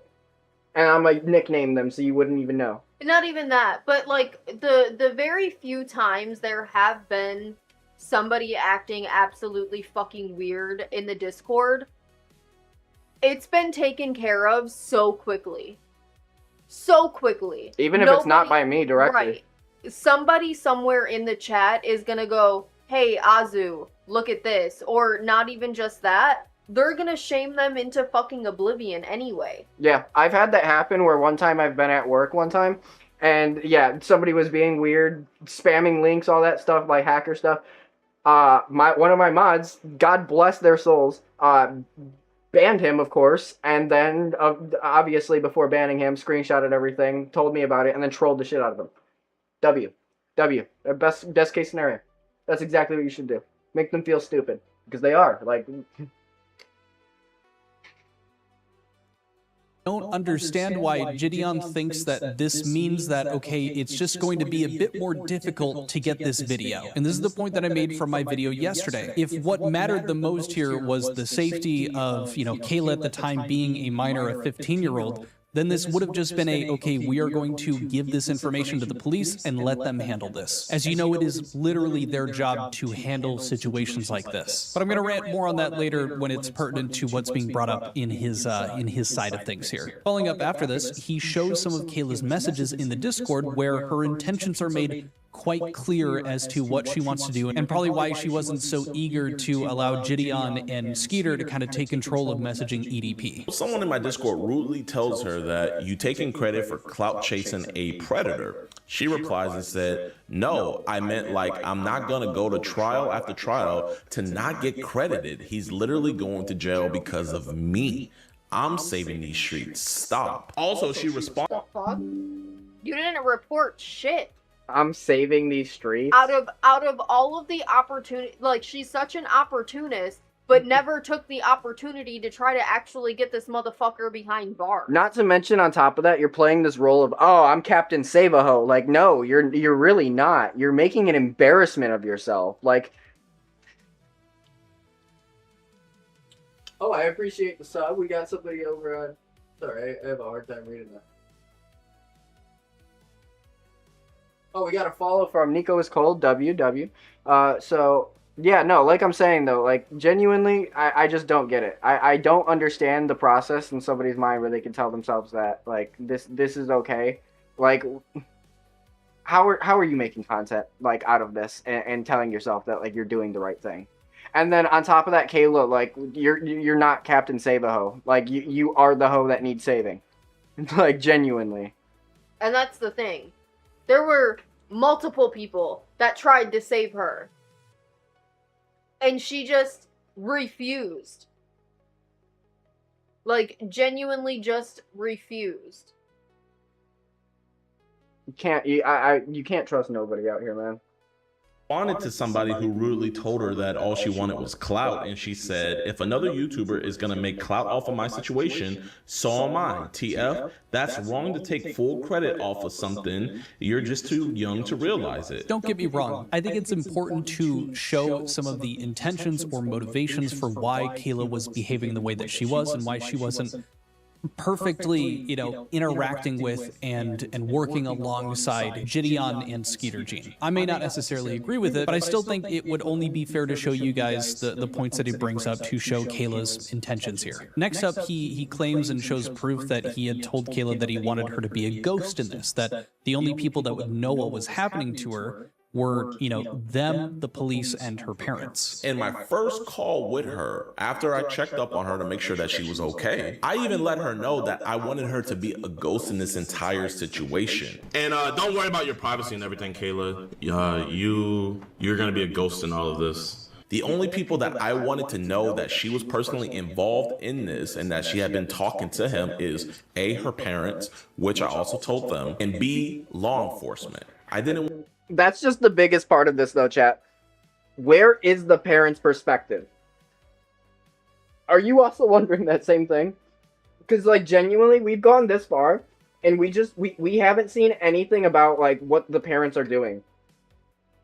What the parents have thought about this entire process. Because me as a parent, I would be fucking livid. Well, I think because it has a lot to do with the fact that now she's of age. A lot of that doesn't, you know what I mean? Like, because it's coming to surface now. No. Statute of limitations, like... No, I get that, but I'm saying, like, because she's 18 now, nobody's really looking at it like, where were the parents? If people aren't thinking like that, y'all are fucking insane. I'm not gonna lie, because she was 15 at that time. I'm just saying. I would still be like, thinking... I can see the internet. I would just... like that's crazy to me, though. Like, genuinely. I don't want anybody else... I get what you're saying, though. Like, genuinely. I'm not trying to... No, I know. Genuinely. Genuinely. And nor the world to know that this minor was talking to EDP. That's why me and Skeeter wanted to take over communication. Yeah, that's what I'm saying. I think we should, like, I'll be like, yo, could you give us your information? We'll give it right back to you. You can change it. We just don't feel comfortable with conducting the investigation with an actual 15-year-old talking to him. Yeah, basically. Or if she can get him to, like, text her, and we can put up, like, a Text Now account. And well, yeah, just set up a new one, yeah. Now look, all right, in the situation that this had gone perfectly to plan, where nothing was leaked about it, that they were actually able to get EDP arrested, maybe at that point, Kayla her name wouldn't have been included in any of this. That would also require Kayla to not be behaving the way that she is and not in this public Discord, making it very clear what her intentions are. That it's because she's trying to play like she's Captain, like, Save-A-Ho. Like, I'm telling you, it's so disrespectful that she's doing that, too. That she's trying to, like, put on her cape and shining armor. Like, she's, like, because she's sitting here saying I'm saving the streets. You are the problem. Like, you are literally... She's enabling it all by not going to the authorities, by not, you know... You're literally being pred bait. Like, what the fuck? Yeah. And wanting it is the thing. And that's... And she's gonna recant every single thing that she's done. And I get it, because you're ashamed. And you should be. Like, you should fucking be ashamed. She wants to have credit for what's going on here. So I don't really think that the perfect situation was going to happen. I'm also not expecting that Jideon would have been able to notice all of these messages in the Discord. As they had a ton of members, there was a ton of messages. But I do know one surefire way that actually would have guaranteed that her name wouldn't have been brought up and that she wouldn't have been, you know, known by the world as the person who was victimized by EDP. And that's if they just didn't fucking make a video about EDP, if they didn't try to make this content. The thing that would have guaranteed that only her parents, the authorities, and them being the only people that know that she was engaged in this talk, that EDP was grooming this girl, is if they just took all the information they had and gave it to the authorities and then stopped. I feel like a broken record, but that is truly the crux of this. And it feels like Jideon is trying to move the goalposts, that we're supposed to work from the baseline of, well, we're trying to catch them, we're trying to do good, we're like, you know, we're predator catchers. He even mentions previously, while he was trying to get this, you know, sting set up, that he had worked alongside Skeeter here, Skeeter Jean, because he's such a prolific predator catcher, and he's probably... This is all just, like, filler. I feel like we can skip this, right? Yeah. And go out here. Exposing them. They've successfully arrested 3, maybe 5, because there were 2 new ones from, you know, late last year. And I just can't imagine with a ratio like that we are really expecting that we're going to get EDP behind bars. Or at the very least, I don't think that the odds are as good with Skeeter Jean as they... Especially because, here's my thing with this. ever since the whole thing happened with EDP, he has learned more about the law. He did not know that that shit was botched at the time. Oh, yeah. But because of the internet and because of people talking about it, he ended up learning how it got botched. Oh, yeah. Of course he did. They would be with, again, just giving this all to authorities. Next up here, and I kind of skipped a bit forward here, but effectively, they were all going to keep quiet about the EDP sting, things like that, or I should say the botched EDP sting, since they got just about nothing out of it. But after Kayla had spoken to authorities, she decided that she was going to make a video and post it. And because of her posting this and going public with the story, Jideon felt that they needed to respond and release their video showing their botched sting. So that is the only reason why me and Skeeter went public with it afterwards, because everybody already knew that we were involved in the situation. So we let... I'm sorry, I'm just gonna get it straight from the source.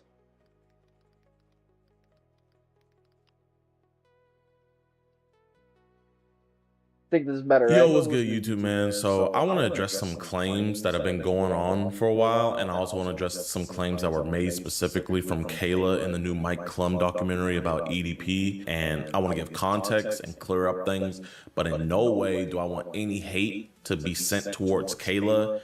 Even though there are lies being said about me, I wish nothing but the best for her, and I ask that none of you guys send any hate to her whatsoever at all. So without any further ado... Yeah, but when you say shit like that, you're gonna get people that send hate. Because you're kind of basically saying it without saying it, you know? Yeah, but at the same time, there's the obligation to say that. Because if he doesn't, they will. Type Yeah. shit, yeah. Dude, let's get into it. I feel like I was a victim of EDP, but mainly a victim of Jideon. They collectively never once told me to go straight to law enforcement. I feel like I am a victim of Jideon because he encouraged me to keep talking to a pedophile. They also instructed me to keep messaging EDP, which was incredibly draining. Yes, Jideon was encouraging me to continue messaging him. I wasn't allowed to report anything to the cops until the day of the sting. I just think that he should have told me to block EDP, but he didn't. Jideon on a phone call even told me not to report anything. That's what I'm saying. Like, why did it need to... You're 15. You should not have to be told.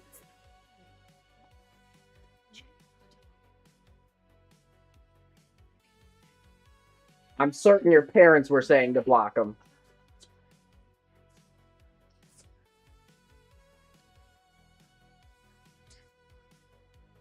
But yeah, we could be certain of that. Anything to the police because a private case was being built up behind the scenes. Jideon is a very selfish, greedy, and a scam artist type of person. Now, me personally, See, she's not a opportunist. She's a compulsive liar. an opportunist? Yes, I am. But I don't think there's anything wrong I guess you're right about that, yeah. with that. So the claims are that I facilitated a predator to come inside of my Discord channel, which allowed Kayla to be groomed. The other claims is that I forced and... I wonder if she said all of this insane shit because she assumed that Jideon wasn't recording these calls. pressured her. Just a little food for thought. I would just, I mean, and even if he's not, somebody is. Because there's 130,000 people in his Discord. Literally. And to keep on being in contact with EDP.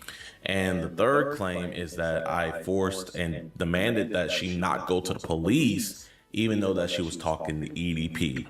So we're going to knock them all out, and I'm going to address everything. So first, let's address the claim that EDP met Kayla from my Discord channel. She was a minor at the time, but now she is 19 years old. So let's address that. Kayla Hoskins is the victim being referenced in the sting operation, and she's not a decoy. Like Skeeter said, this one is for real. But how did she meet EDP445? Well, she was a huge fan of Jideon, and she was in his Discord server. EDP, after being invited by Jideon to his public server full of children, noticed her profile, found her Instagram connected to it, and messaged her. Now, the reason why people believe that EDP met her through my Discord is because I was under the impression that's how it happened, and I'm the one who put out the statement that EDP found her through my Discord. When EDP joined my Discord, when he was about to do the interview with us, he didn't join, but he found a girl in my Discord, right?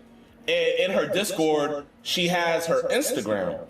So EDP, being the Rizzler that he is, he slides into her DMs and he initiates contact with her. The reason why I gladly took the blame for EDP meeting her through my Discord, because at the time, I truly believed that's how he found her, and I wanted to take accountability for my role in this occurrence. But as it turns out, Kayla herself in the documentary stated that she had already been messaging EDP before I had even ever added him in my own Discord. My name is Kayla Hoskins, and in June 2023, I received an Instagram DM from EDP445, otherwise known as Bryant. I first replied to EDP because I always reply to anyone who messages me. And that, I think, is the stupidest thing. Yeah. One, that you could ever say, and two, that you could ever do. Yeah. And I didn't know who he was, but I freaked out. Both things could be true at once, right? Because he told me he was... And sooner rather than later, he started sending very flirtatious messages. A while later, Jideon added EDP into his Discord, filled with kids, for a Q&A. And then when I told people like in the server that EDP texted me, Jideon quickly knew about it because his manager told him. So EDP was added into my Discord server to do an interview on June 21st. And he was banned that same exact day because he never came up to actually do the interview because he wanted to get paid last minute. And even though I had 70,000 people in my live stream, I'm not going to pay a pedophile to interview him. Either he wants to interview or he doesn't. So I was not about to pay that man. All right, my nigga, so here's the deal. We ain't doing no goddamn interview until I'm fucking compensated, my nigga. You feel me? Like, I don't give a fuck. You know? I deserve to be compensated for my motherfucking time. No. No, you don't, bud. No. Like, I don't know where he gets this wild assumption that he deserves this. Like, this is insane to me. Yeah, no, that's weird. My efforts, you feel me? And also, here's the message log of all the things that he said in my Discord. And I know it's a lot of stuff.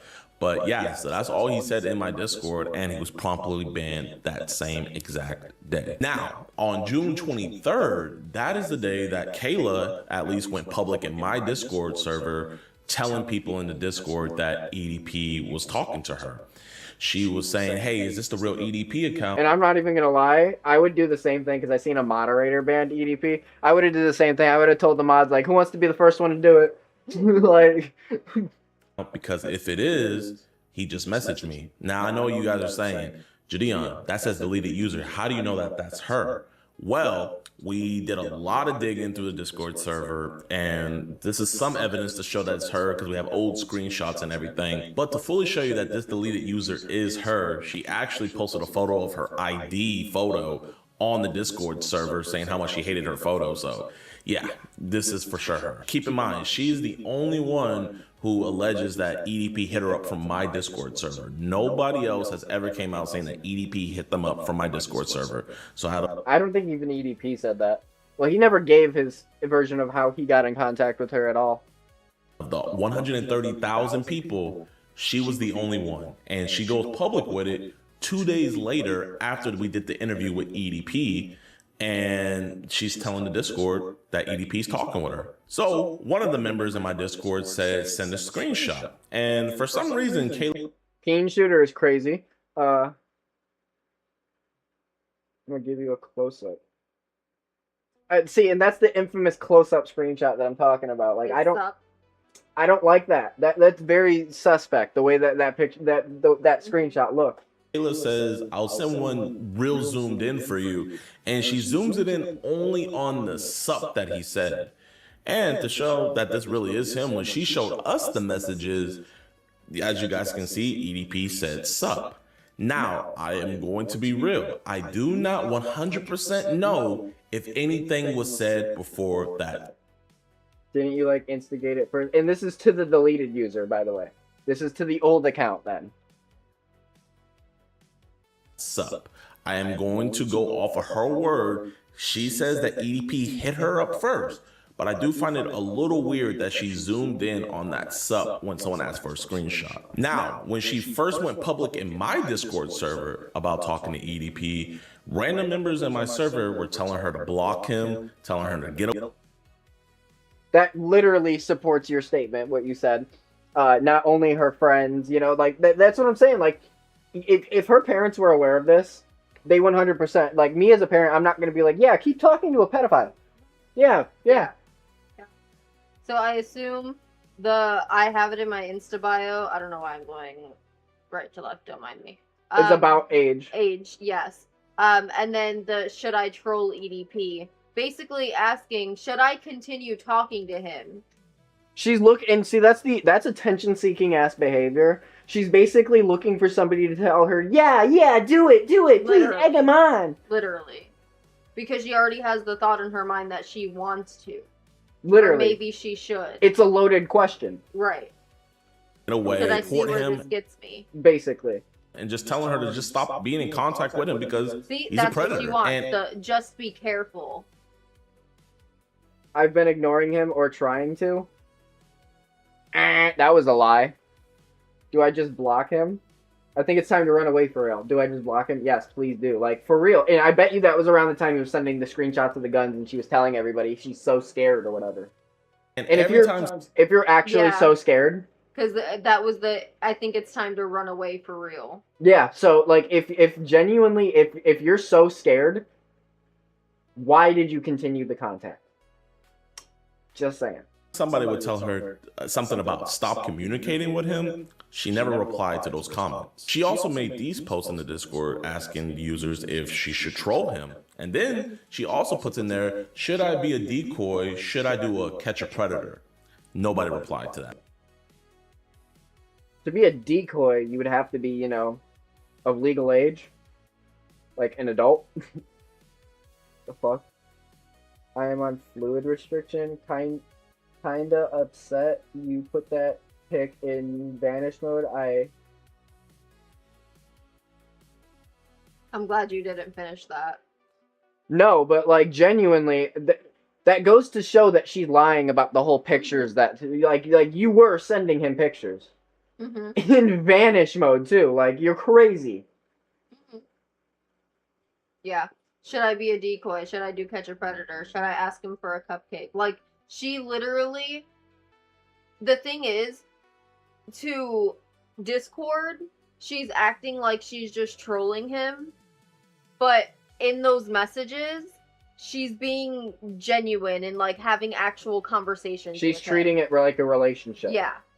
That message. Now, keep in mind, all these messages that she had posted in my Discord were nearly 2 weeks before I even knew about the situation. When I told people, like, in the server that EDP texted me, Jideon quickly knew about it because his manager told him. And also, I have no idea how long they were talking previous to when she put these messages in my Discord server. I just can't confirm that. Now, fast forward on June 28th, so this is 5 days after she first went public in my Discord server saying that she was talking to EDP. She was telling users in my public VC of a Discord of 130,000 people that she was talking to EDP. And this is what the users in that VC told her when she was telling them that she was talking to a predator and that she's underage. In the text messages, do you state your age? Yes. Okay, like, good. clearly and multiple times? Yeah. And he, like, yeah, that's straight up It's wild. insane. You can just send this shit to the FBI tip line if you want. And again, after all of these people told her that she should stop talking with him and go to law enforcement, she just never responded to them. I mean, what are you gonna do from here? You're gonna like call the police? Yeah, but I guess I'm trying to get more evidence though, and then I need to get like, I don't know. Now, fast forward to when I found out about this whole situation. When I first got on the call with her, I let her know I didn't feel comfortable with her talking with a predator, with her being underage. So I came up with some clever ideas to where we could switch off and I could take over communication and she wouldn't have to. Here's one of those examples that I gave her. At the same point that I want to say that he's saving face, it's this thing where you really just should have, like, curtailed it all and just went to the cops with it. This should have never been a matter of this. Yeah. Maybe we could say something like, "Hey, my parents switched providers, and I couldn't get my number, so this is my new one." And then it'd be a number that we could text through. And granted, in that call, she did agree that that was a good idea, but she never gave over the communication to me nor Skeeter. Now, I really don't know why she never really wanted to give us over either the information for us to continue talking to him, or even just saying that her number was messed up so we could talk to him on a different number. But when going through her messages in my Discord, I did find this thread of her, and I'm gonna just let you guys hear it. So someone in my Discord rudely tells her that you taking credit for clout chasing a predator. She He does rudely tell her, but it's the truth. I mean, realistically. No, bro, I meant, like, I'm not gonna go trial after trial to not get credited. Why do you... What do you care about the credit for? The point is to get the predator off the streets, not get some social credit. Like, the fuck? Social credit score 3,000 type shit. He's literally going to jail because of me. I'm saving the... Yeah, this is Mrs. Captain Save-A-Ho. Like, this is insane to me. replies and said, "No, I meant like I'm not gonna go to trial after trial to not get credited. He's literally going to jail because of me. I'm saving these streets. Stop." Also, she responded to somebody who rudely told her that all she wanted was clout, and she said, "If another YouTuber is gonna make clout off of my situation, so am I. TF, that's wrong to take full credit off of something. You're just too young to realize it." And I know it's deleted user on delete. If another YouTuber is gonna make clout off my situation, so how the fuck am I gonna take full credit of something if you just... No, it's the "you're just too young to realize it" that took me the fuck out. Because well, first of all, how dare you? How fucking dare you? What do you mean you're just too young to realize it? That's like, that's irony in the, like, highest degree. Yes. Like, genuinely, it's almost laughable. Like, what the hell is she... This is insane, chat. It's literally a girl, what the fuck are you talking about? But, like, why is she trying to, like, tell herself that, you know, like... I'm so messed up by this. Like, she's trying to, like, seem like she needs the social credit from this situation. Like, this is gonna somehow boost her if her name's involved. This does not look good for you. You were a minor who was actively seeking to talk out with this pred. Like, in no way, shape, or form are you saving face here.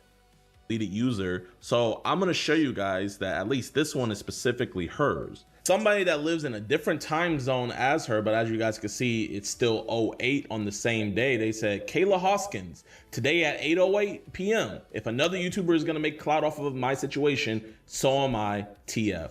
So that's just to show that this was 100% her saying this. And the crazy thing is this isn't about a clout situation, because it's really a tragic one. This man was talking to who he knew to be a 15-year-old girl, and he continued having sexual conversation, which is absolutely horrible, and EDP should be thrown under the jail cell. And in my first call with her, after I checked up on her to make sure that she was okay, I even let her know that I wanted her to be a ghost in this entire situation. And don't worry about your privacy and everything, Kayla. You're gonna be a ghost in all of this. The only people that I wanted to know that she was personally involved in this and that she had been talking to him is her parents, which I also told them. I still really need to see this fucking perspective. Call with Kayla's mom. I want to hear this.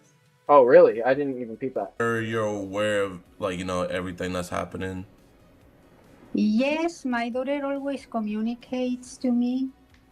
She's, I think she considers me her best friend. Oh, that's not good. I don't like that. That's concerning for the mother side. Like she's just trying to be like... when you see situations like that, it's like the daughter and the mom try to go clubbing, or like the mom tries to like let the daughter get away with illegal shit, or... Yeah, but I mean, like, at the same... Like, her mom does sound really sweet, though. I don't know. That the mom literally looks like the daughter. I think that's her account. I think it's just the mom talking. Oh, okay. I was gonna say, like... Yeah. Whoops, my bad. Gotcha. Sorry, chat, I'm slow. Awesome. And B, law enforcement. I didn't want anybody else, and nor the world, to know that this minor was talking. But I still didn't hear the part where he actively told her what is going on, because it seems to me like she doesn't really know. Yeah, that is true.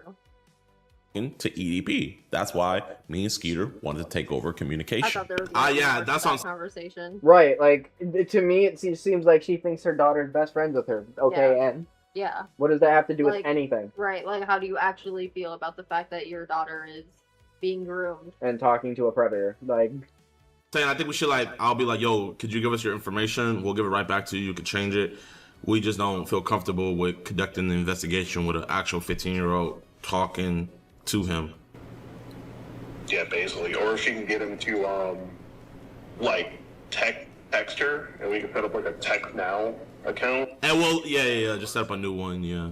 And even though I wasn't doing preg catching back then, I even knew that cases like this could take a while. So we had actually made a pact that we weren't going to go public with anything about the EDP case until EDP was arrested. Now I know what you guys are thinking. Jideon, literally in a cupcake costume confronting EDP, and you posted that on your Instagram, so how could you not want anybody to know about it? Only reason why I posted that is because on August 27th, Kayla had texted me saying that the detectives told her that it was okay for her to post a video to talk about the situation, which... Ah, shit. Looking... So how could you not want anybody to know about it? Only reason why I posted that is because on August 27th, Kayla had texted me. I'm just pausing to read chat. I don't know if you're gonna see this. Read it out loud, please. Hey, I don't know if you're gonna see this, but I'm pretty sure you can post the EDP thing as long as you don't show the address of the dialysis center or say you know where he lives. Why do you say that? Because cops don't want you to show his address or like say that you know where he lives so that they can catch him there and he won't run off, but everything else is fine apparently. Have you talked to the detectives? Don't read it if you see something saying bad. that the Like... detectives told her That's that why I it was was kinda going slow okay about it. for her to post a video to talk about the situation, which looking back on now, I know is pretty weird. And I personally highly doubt that a detective would tell a minor to come out and make a YouTube video about a situation with a predator. But nonetheless, Kayla went public first about this entire situation, not only going public with it, but also dropping the chat logs as well. Hello, my name is Kayla and I am unfortunately EDP's victim.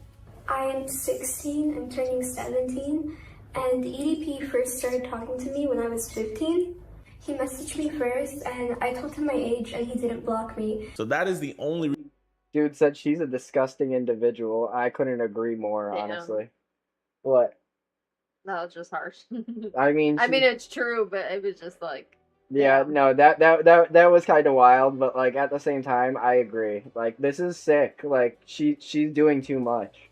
The reason why me and Skeeter went public with it afterwards, because everybody already knew that we were involved in the situation, so we let them know, hey, this is what happened. But the plan from the beginning was to make sure that this all goes through and that EDP was arrested. And so here's my thing, though. I just want to point this out, chat. In Kayla's mind, you know, being the smart opportunist she is, don't go to the police. Don't block him.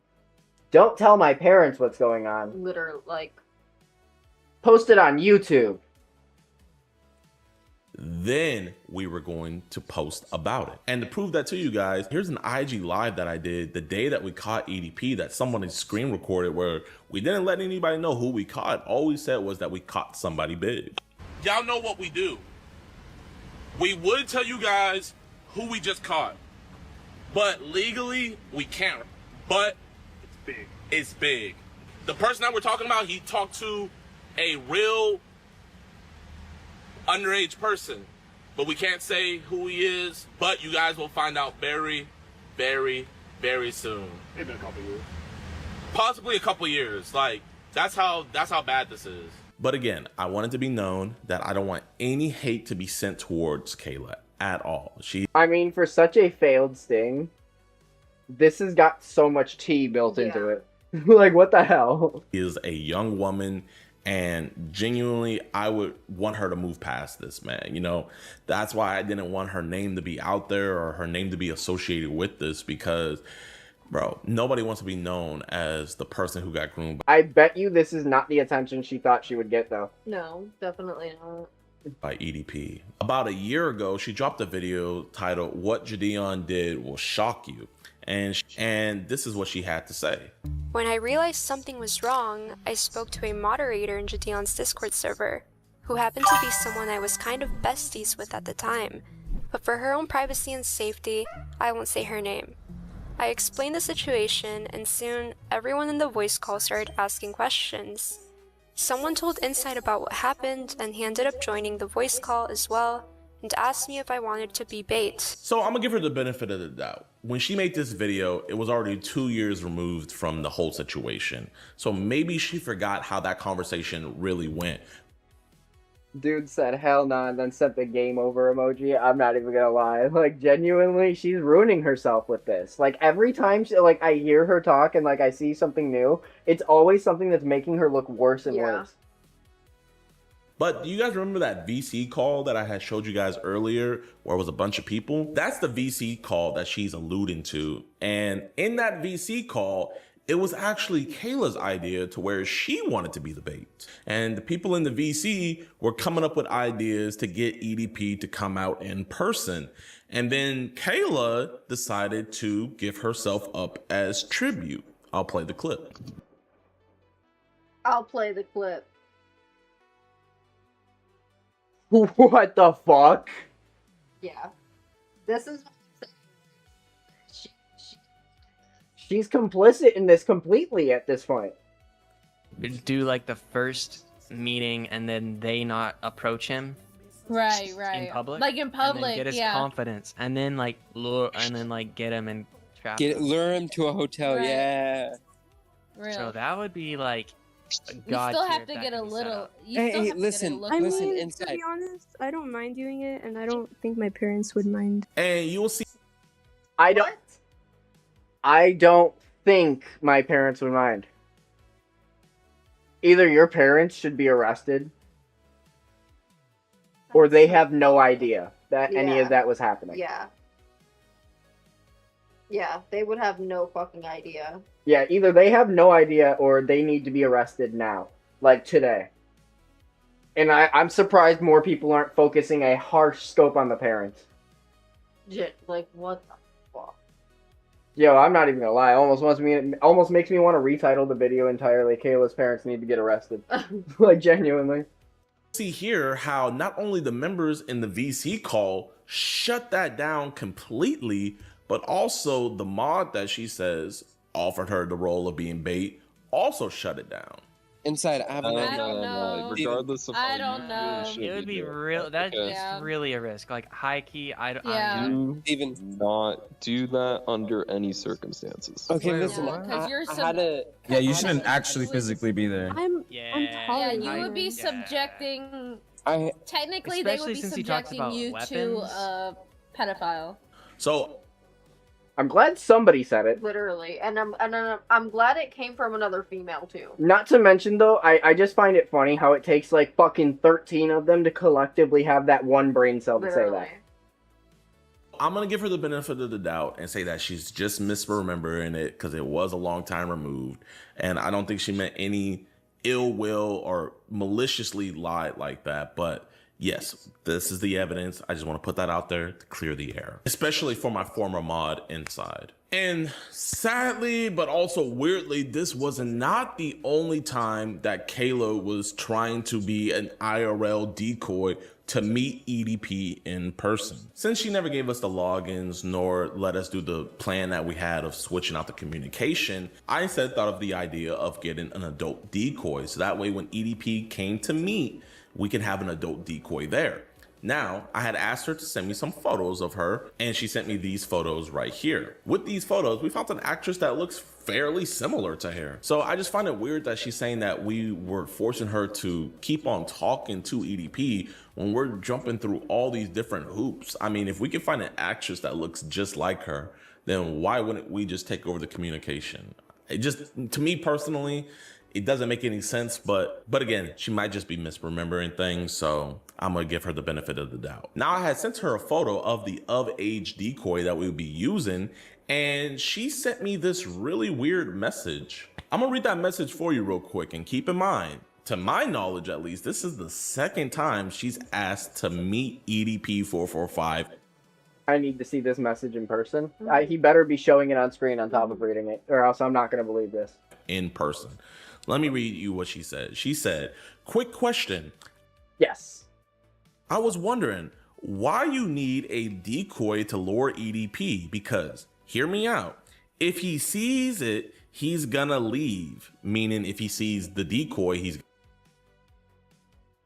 The decoy is supposed to look like her.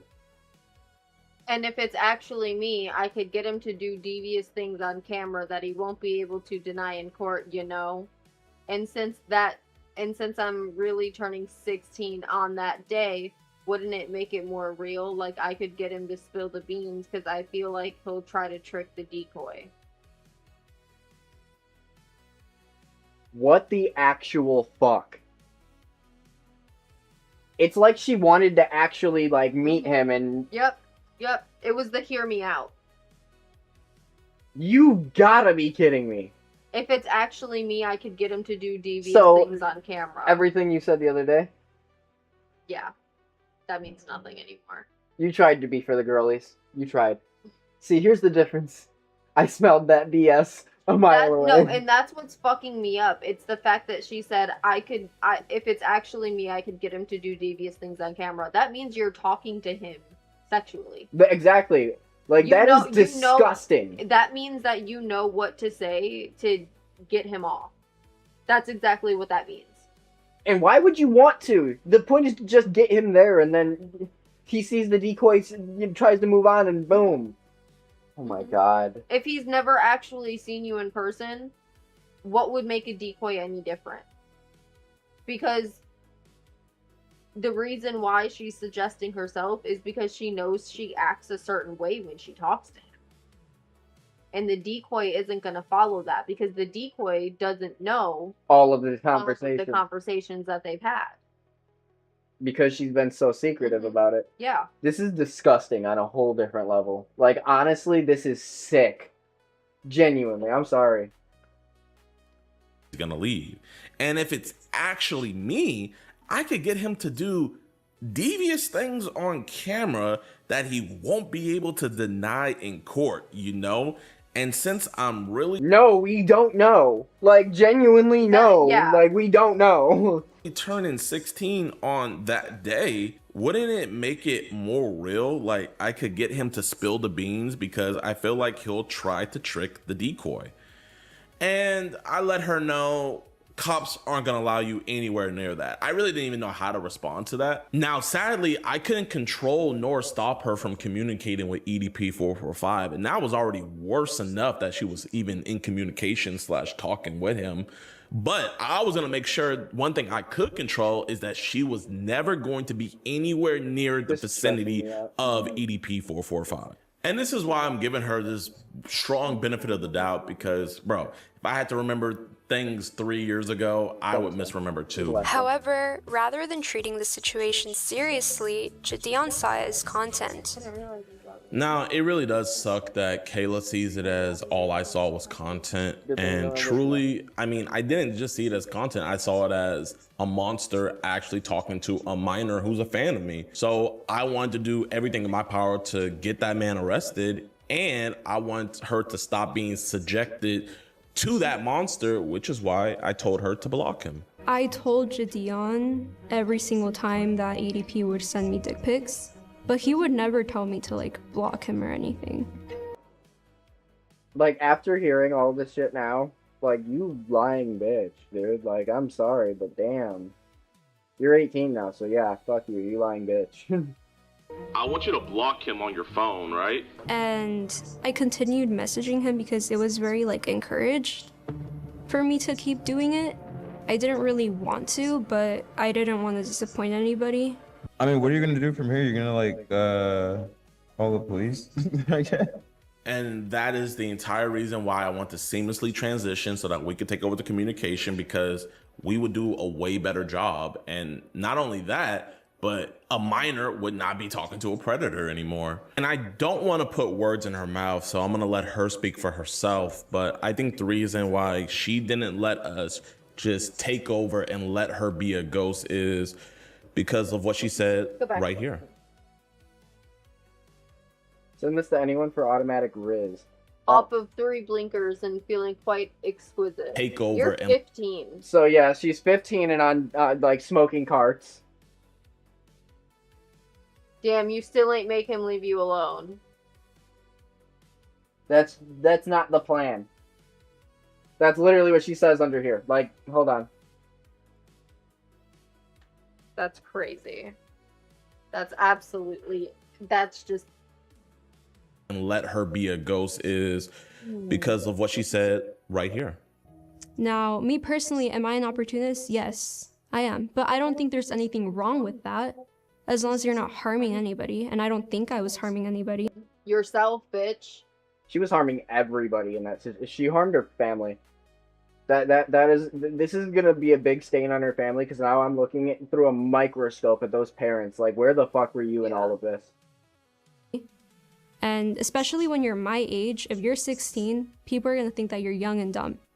So you kind of have to be an opportunist. You have She is the youngest and dumbest I've seen so far. to make your own opportunities. You cannot be waiting for them.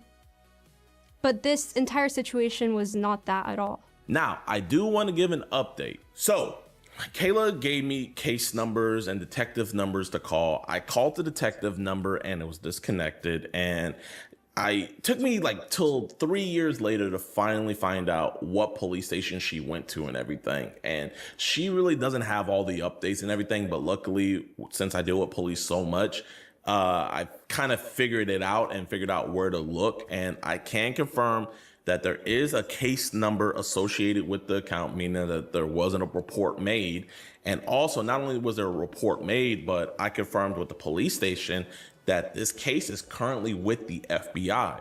Now, granted, even though it's with the FBI, I don't know if they're still actively investigating it, and I don't know if they'll do anything with all of this, me personally. So while we can all hope and pray that this situation wasn't for nothing, because I mean, at the end of the day, she was still groomed, she is still a victim, and EDP needs to be arrested, I don't know if the FBI is gonna do anything with the information. Hopefully, with the popularity of the documentary, plus his admission, hopefully something happens.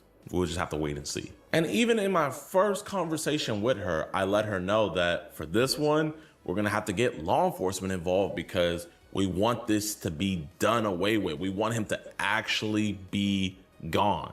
I'm not gonna lie, for this one, I feel like we do need to try to get some law enforcement to so this could be the end of this, you know? So I told her to go to law enforcement. My Discord and my mod told her to go to law enforcement.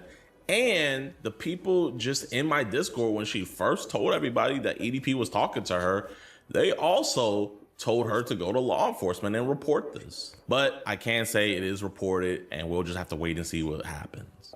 I feel like I was a victim of EDP, but I think I was mainly a victim. This is gonna sound crazy, but mainly a victim of Jideon, in a way. I feel like for a long time I was his little puppet. I'm not gonna lie, this part of the documentary actually hurt my feelings the most because, you know, she's pretty much saying that I victimized her more than an actual pedophile. I'm not here to fight what she said. You know, if she truly feels like that, then that's how she feels. I know what I did, though. I know I tried to take over communication. I know I told her to go to the police. I know my Discord told her to go to police. And I know we didn't want her to keep on talking to him. Also, she's been threatening to sue me a lot lately. Like in her video that she made about me recently, she threatened that I would be inside of a lawsuit. I mean, at this point, what does Jideon even pay you for? Especially you inside. I can't wait to see you all inside a lawsuit next. And somebody... Did she think she did something with that? I'm not even gonna lie, she's so dumb. It's incomprehensible. Yeah, no, she's close. She's fucking is this the skibbity toilet generation growing up? Yes. This is sad.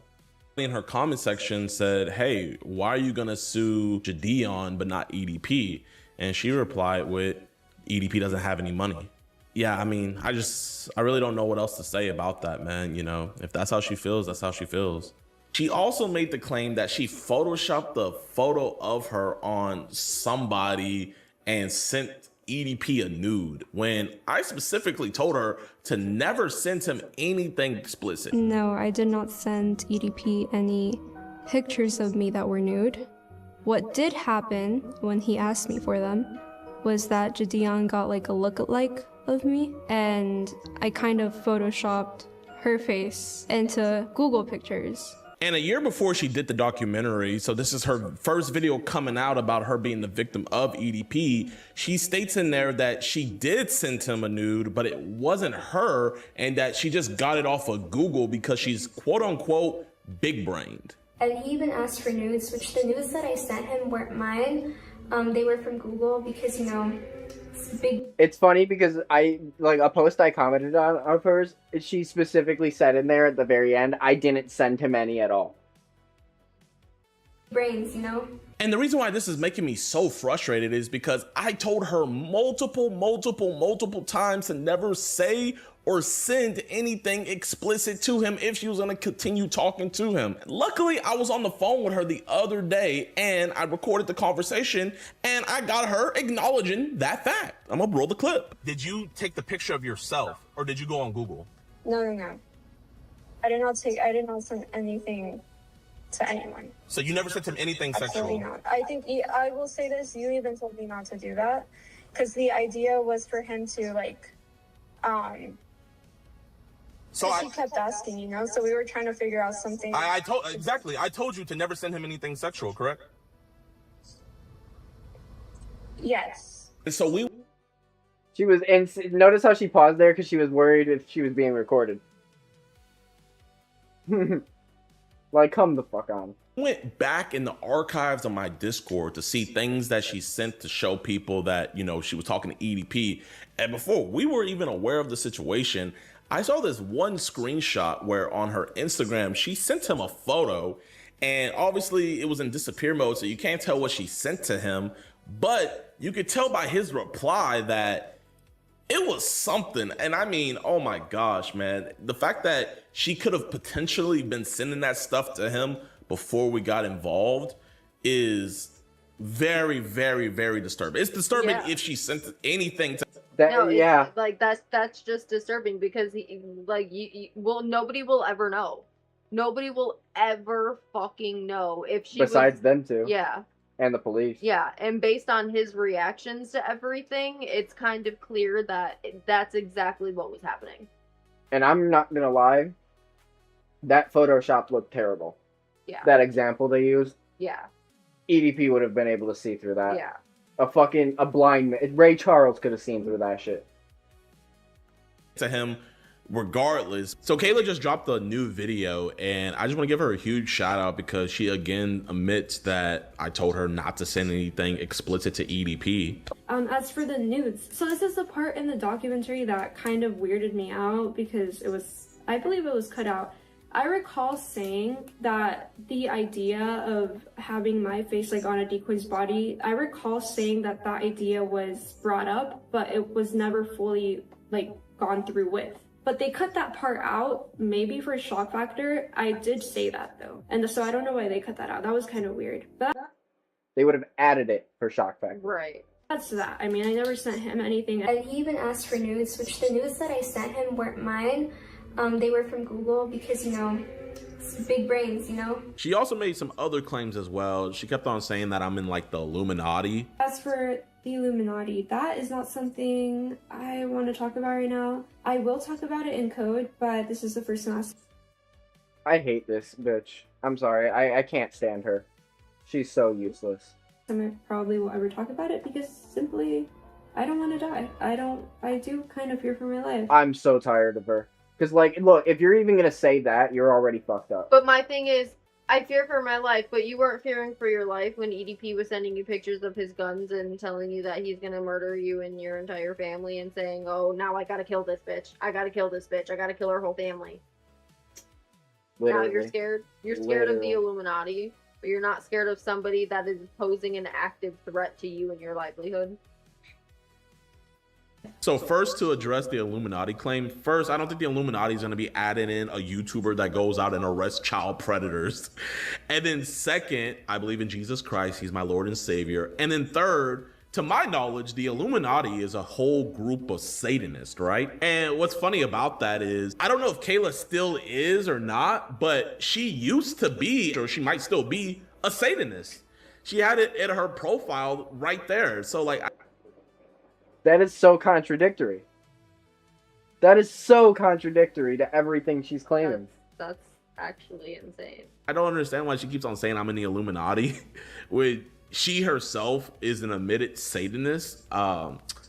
Yeah, but no, it's Christ gang all day over here, man. But yeah, this is the end of the video, man. Please, nobody's thoughts? I think this is all just what a damn shame.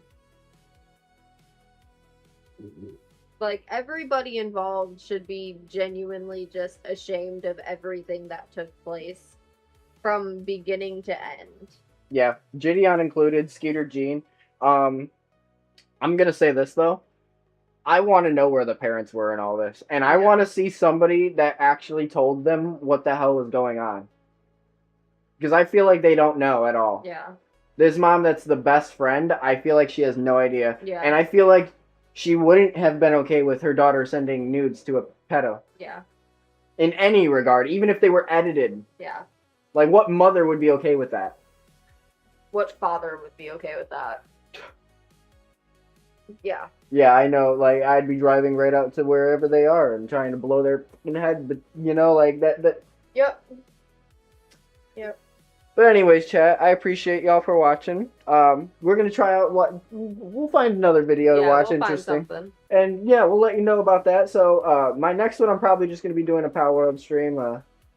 Yeah, tomorrow, Sunday. So check it out. We're gonna be live again tomorrow. Peace out. Enjoy your day, and stay safe. Have a good night, chat. Oh, don't mess with EDP, by the way.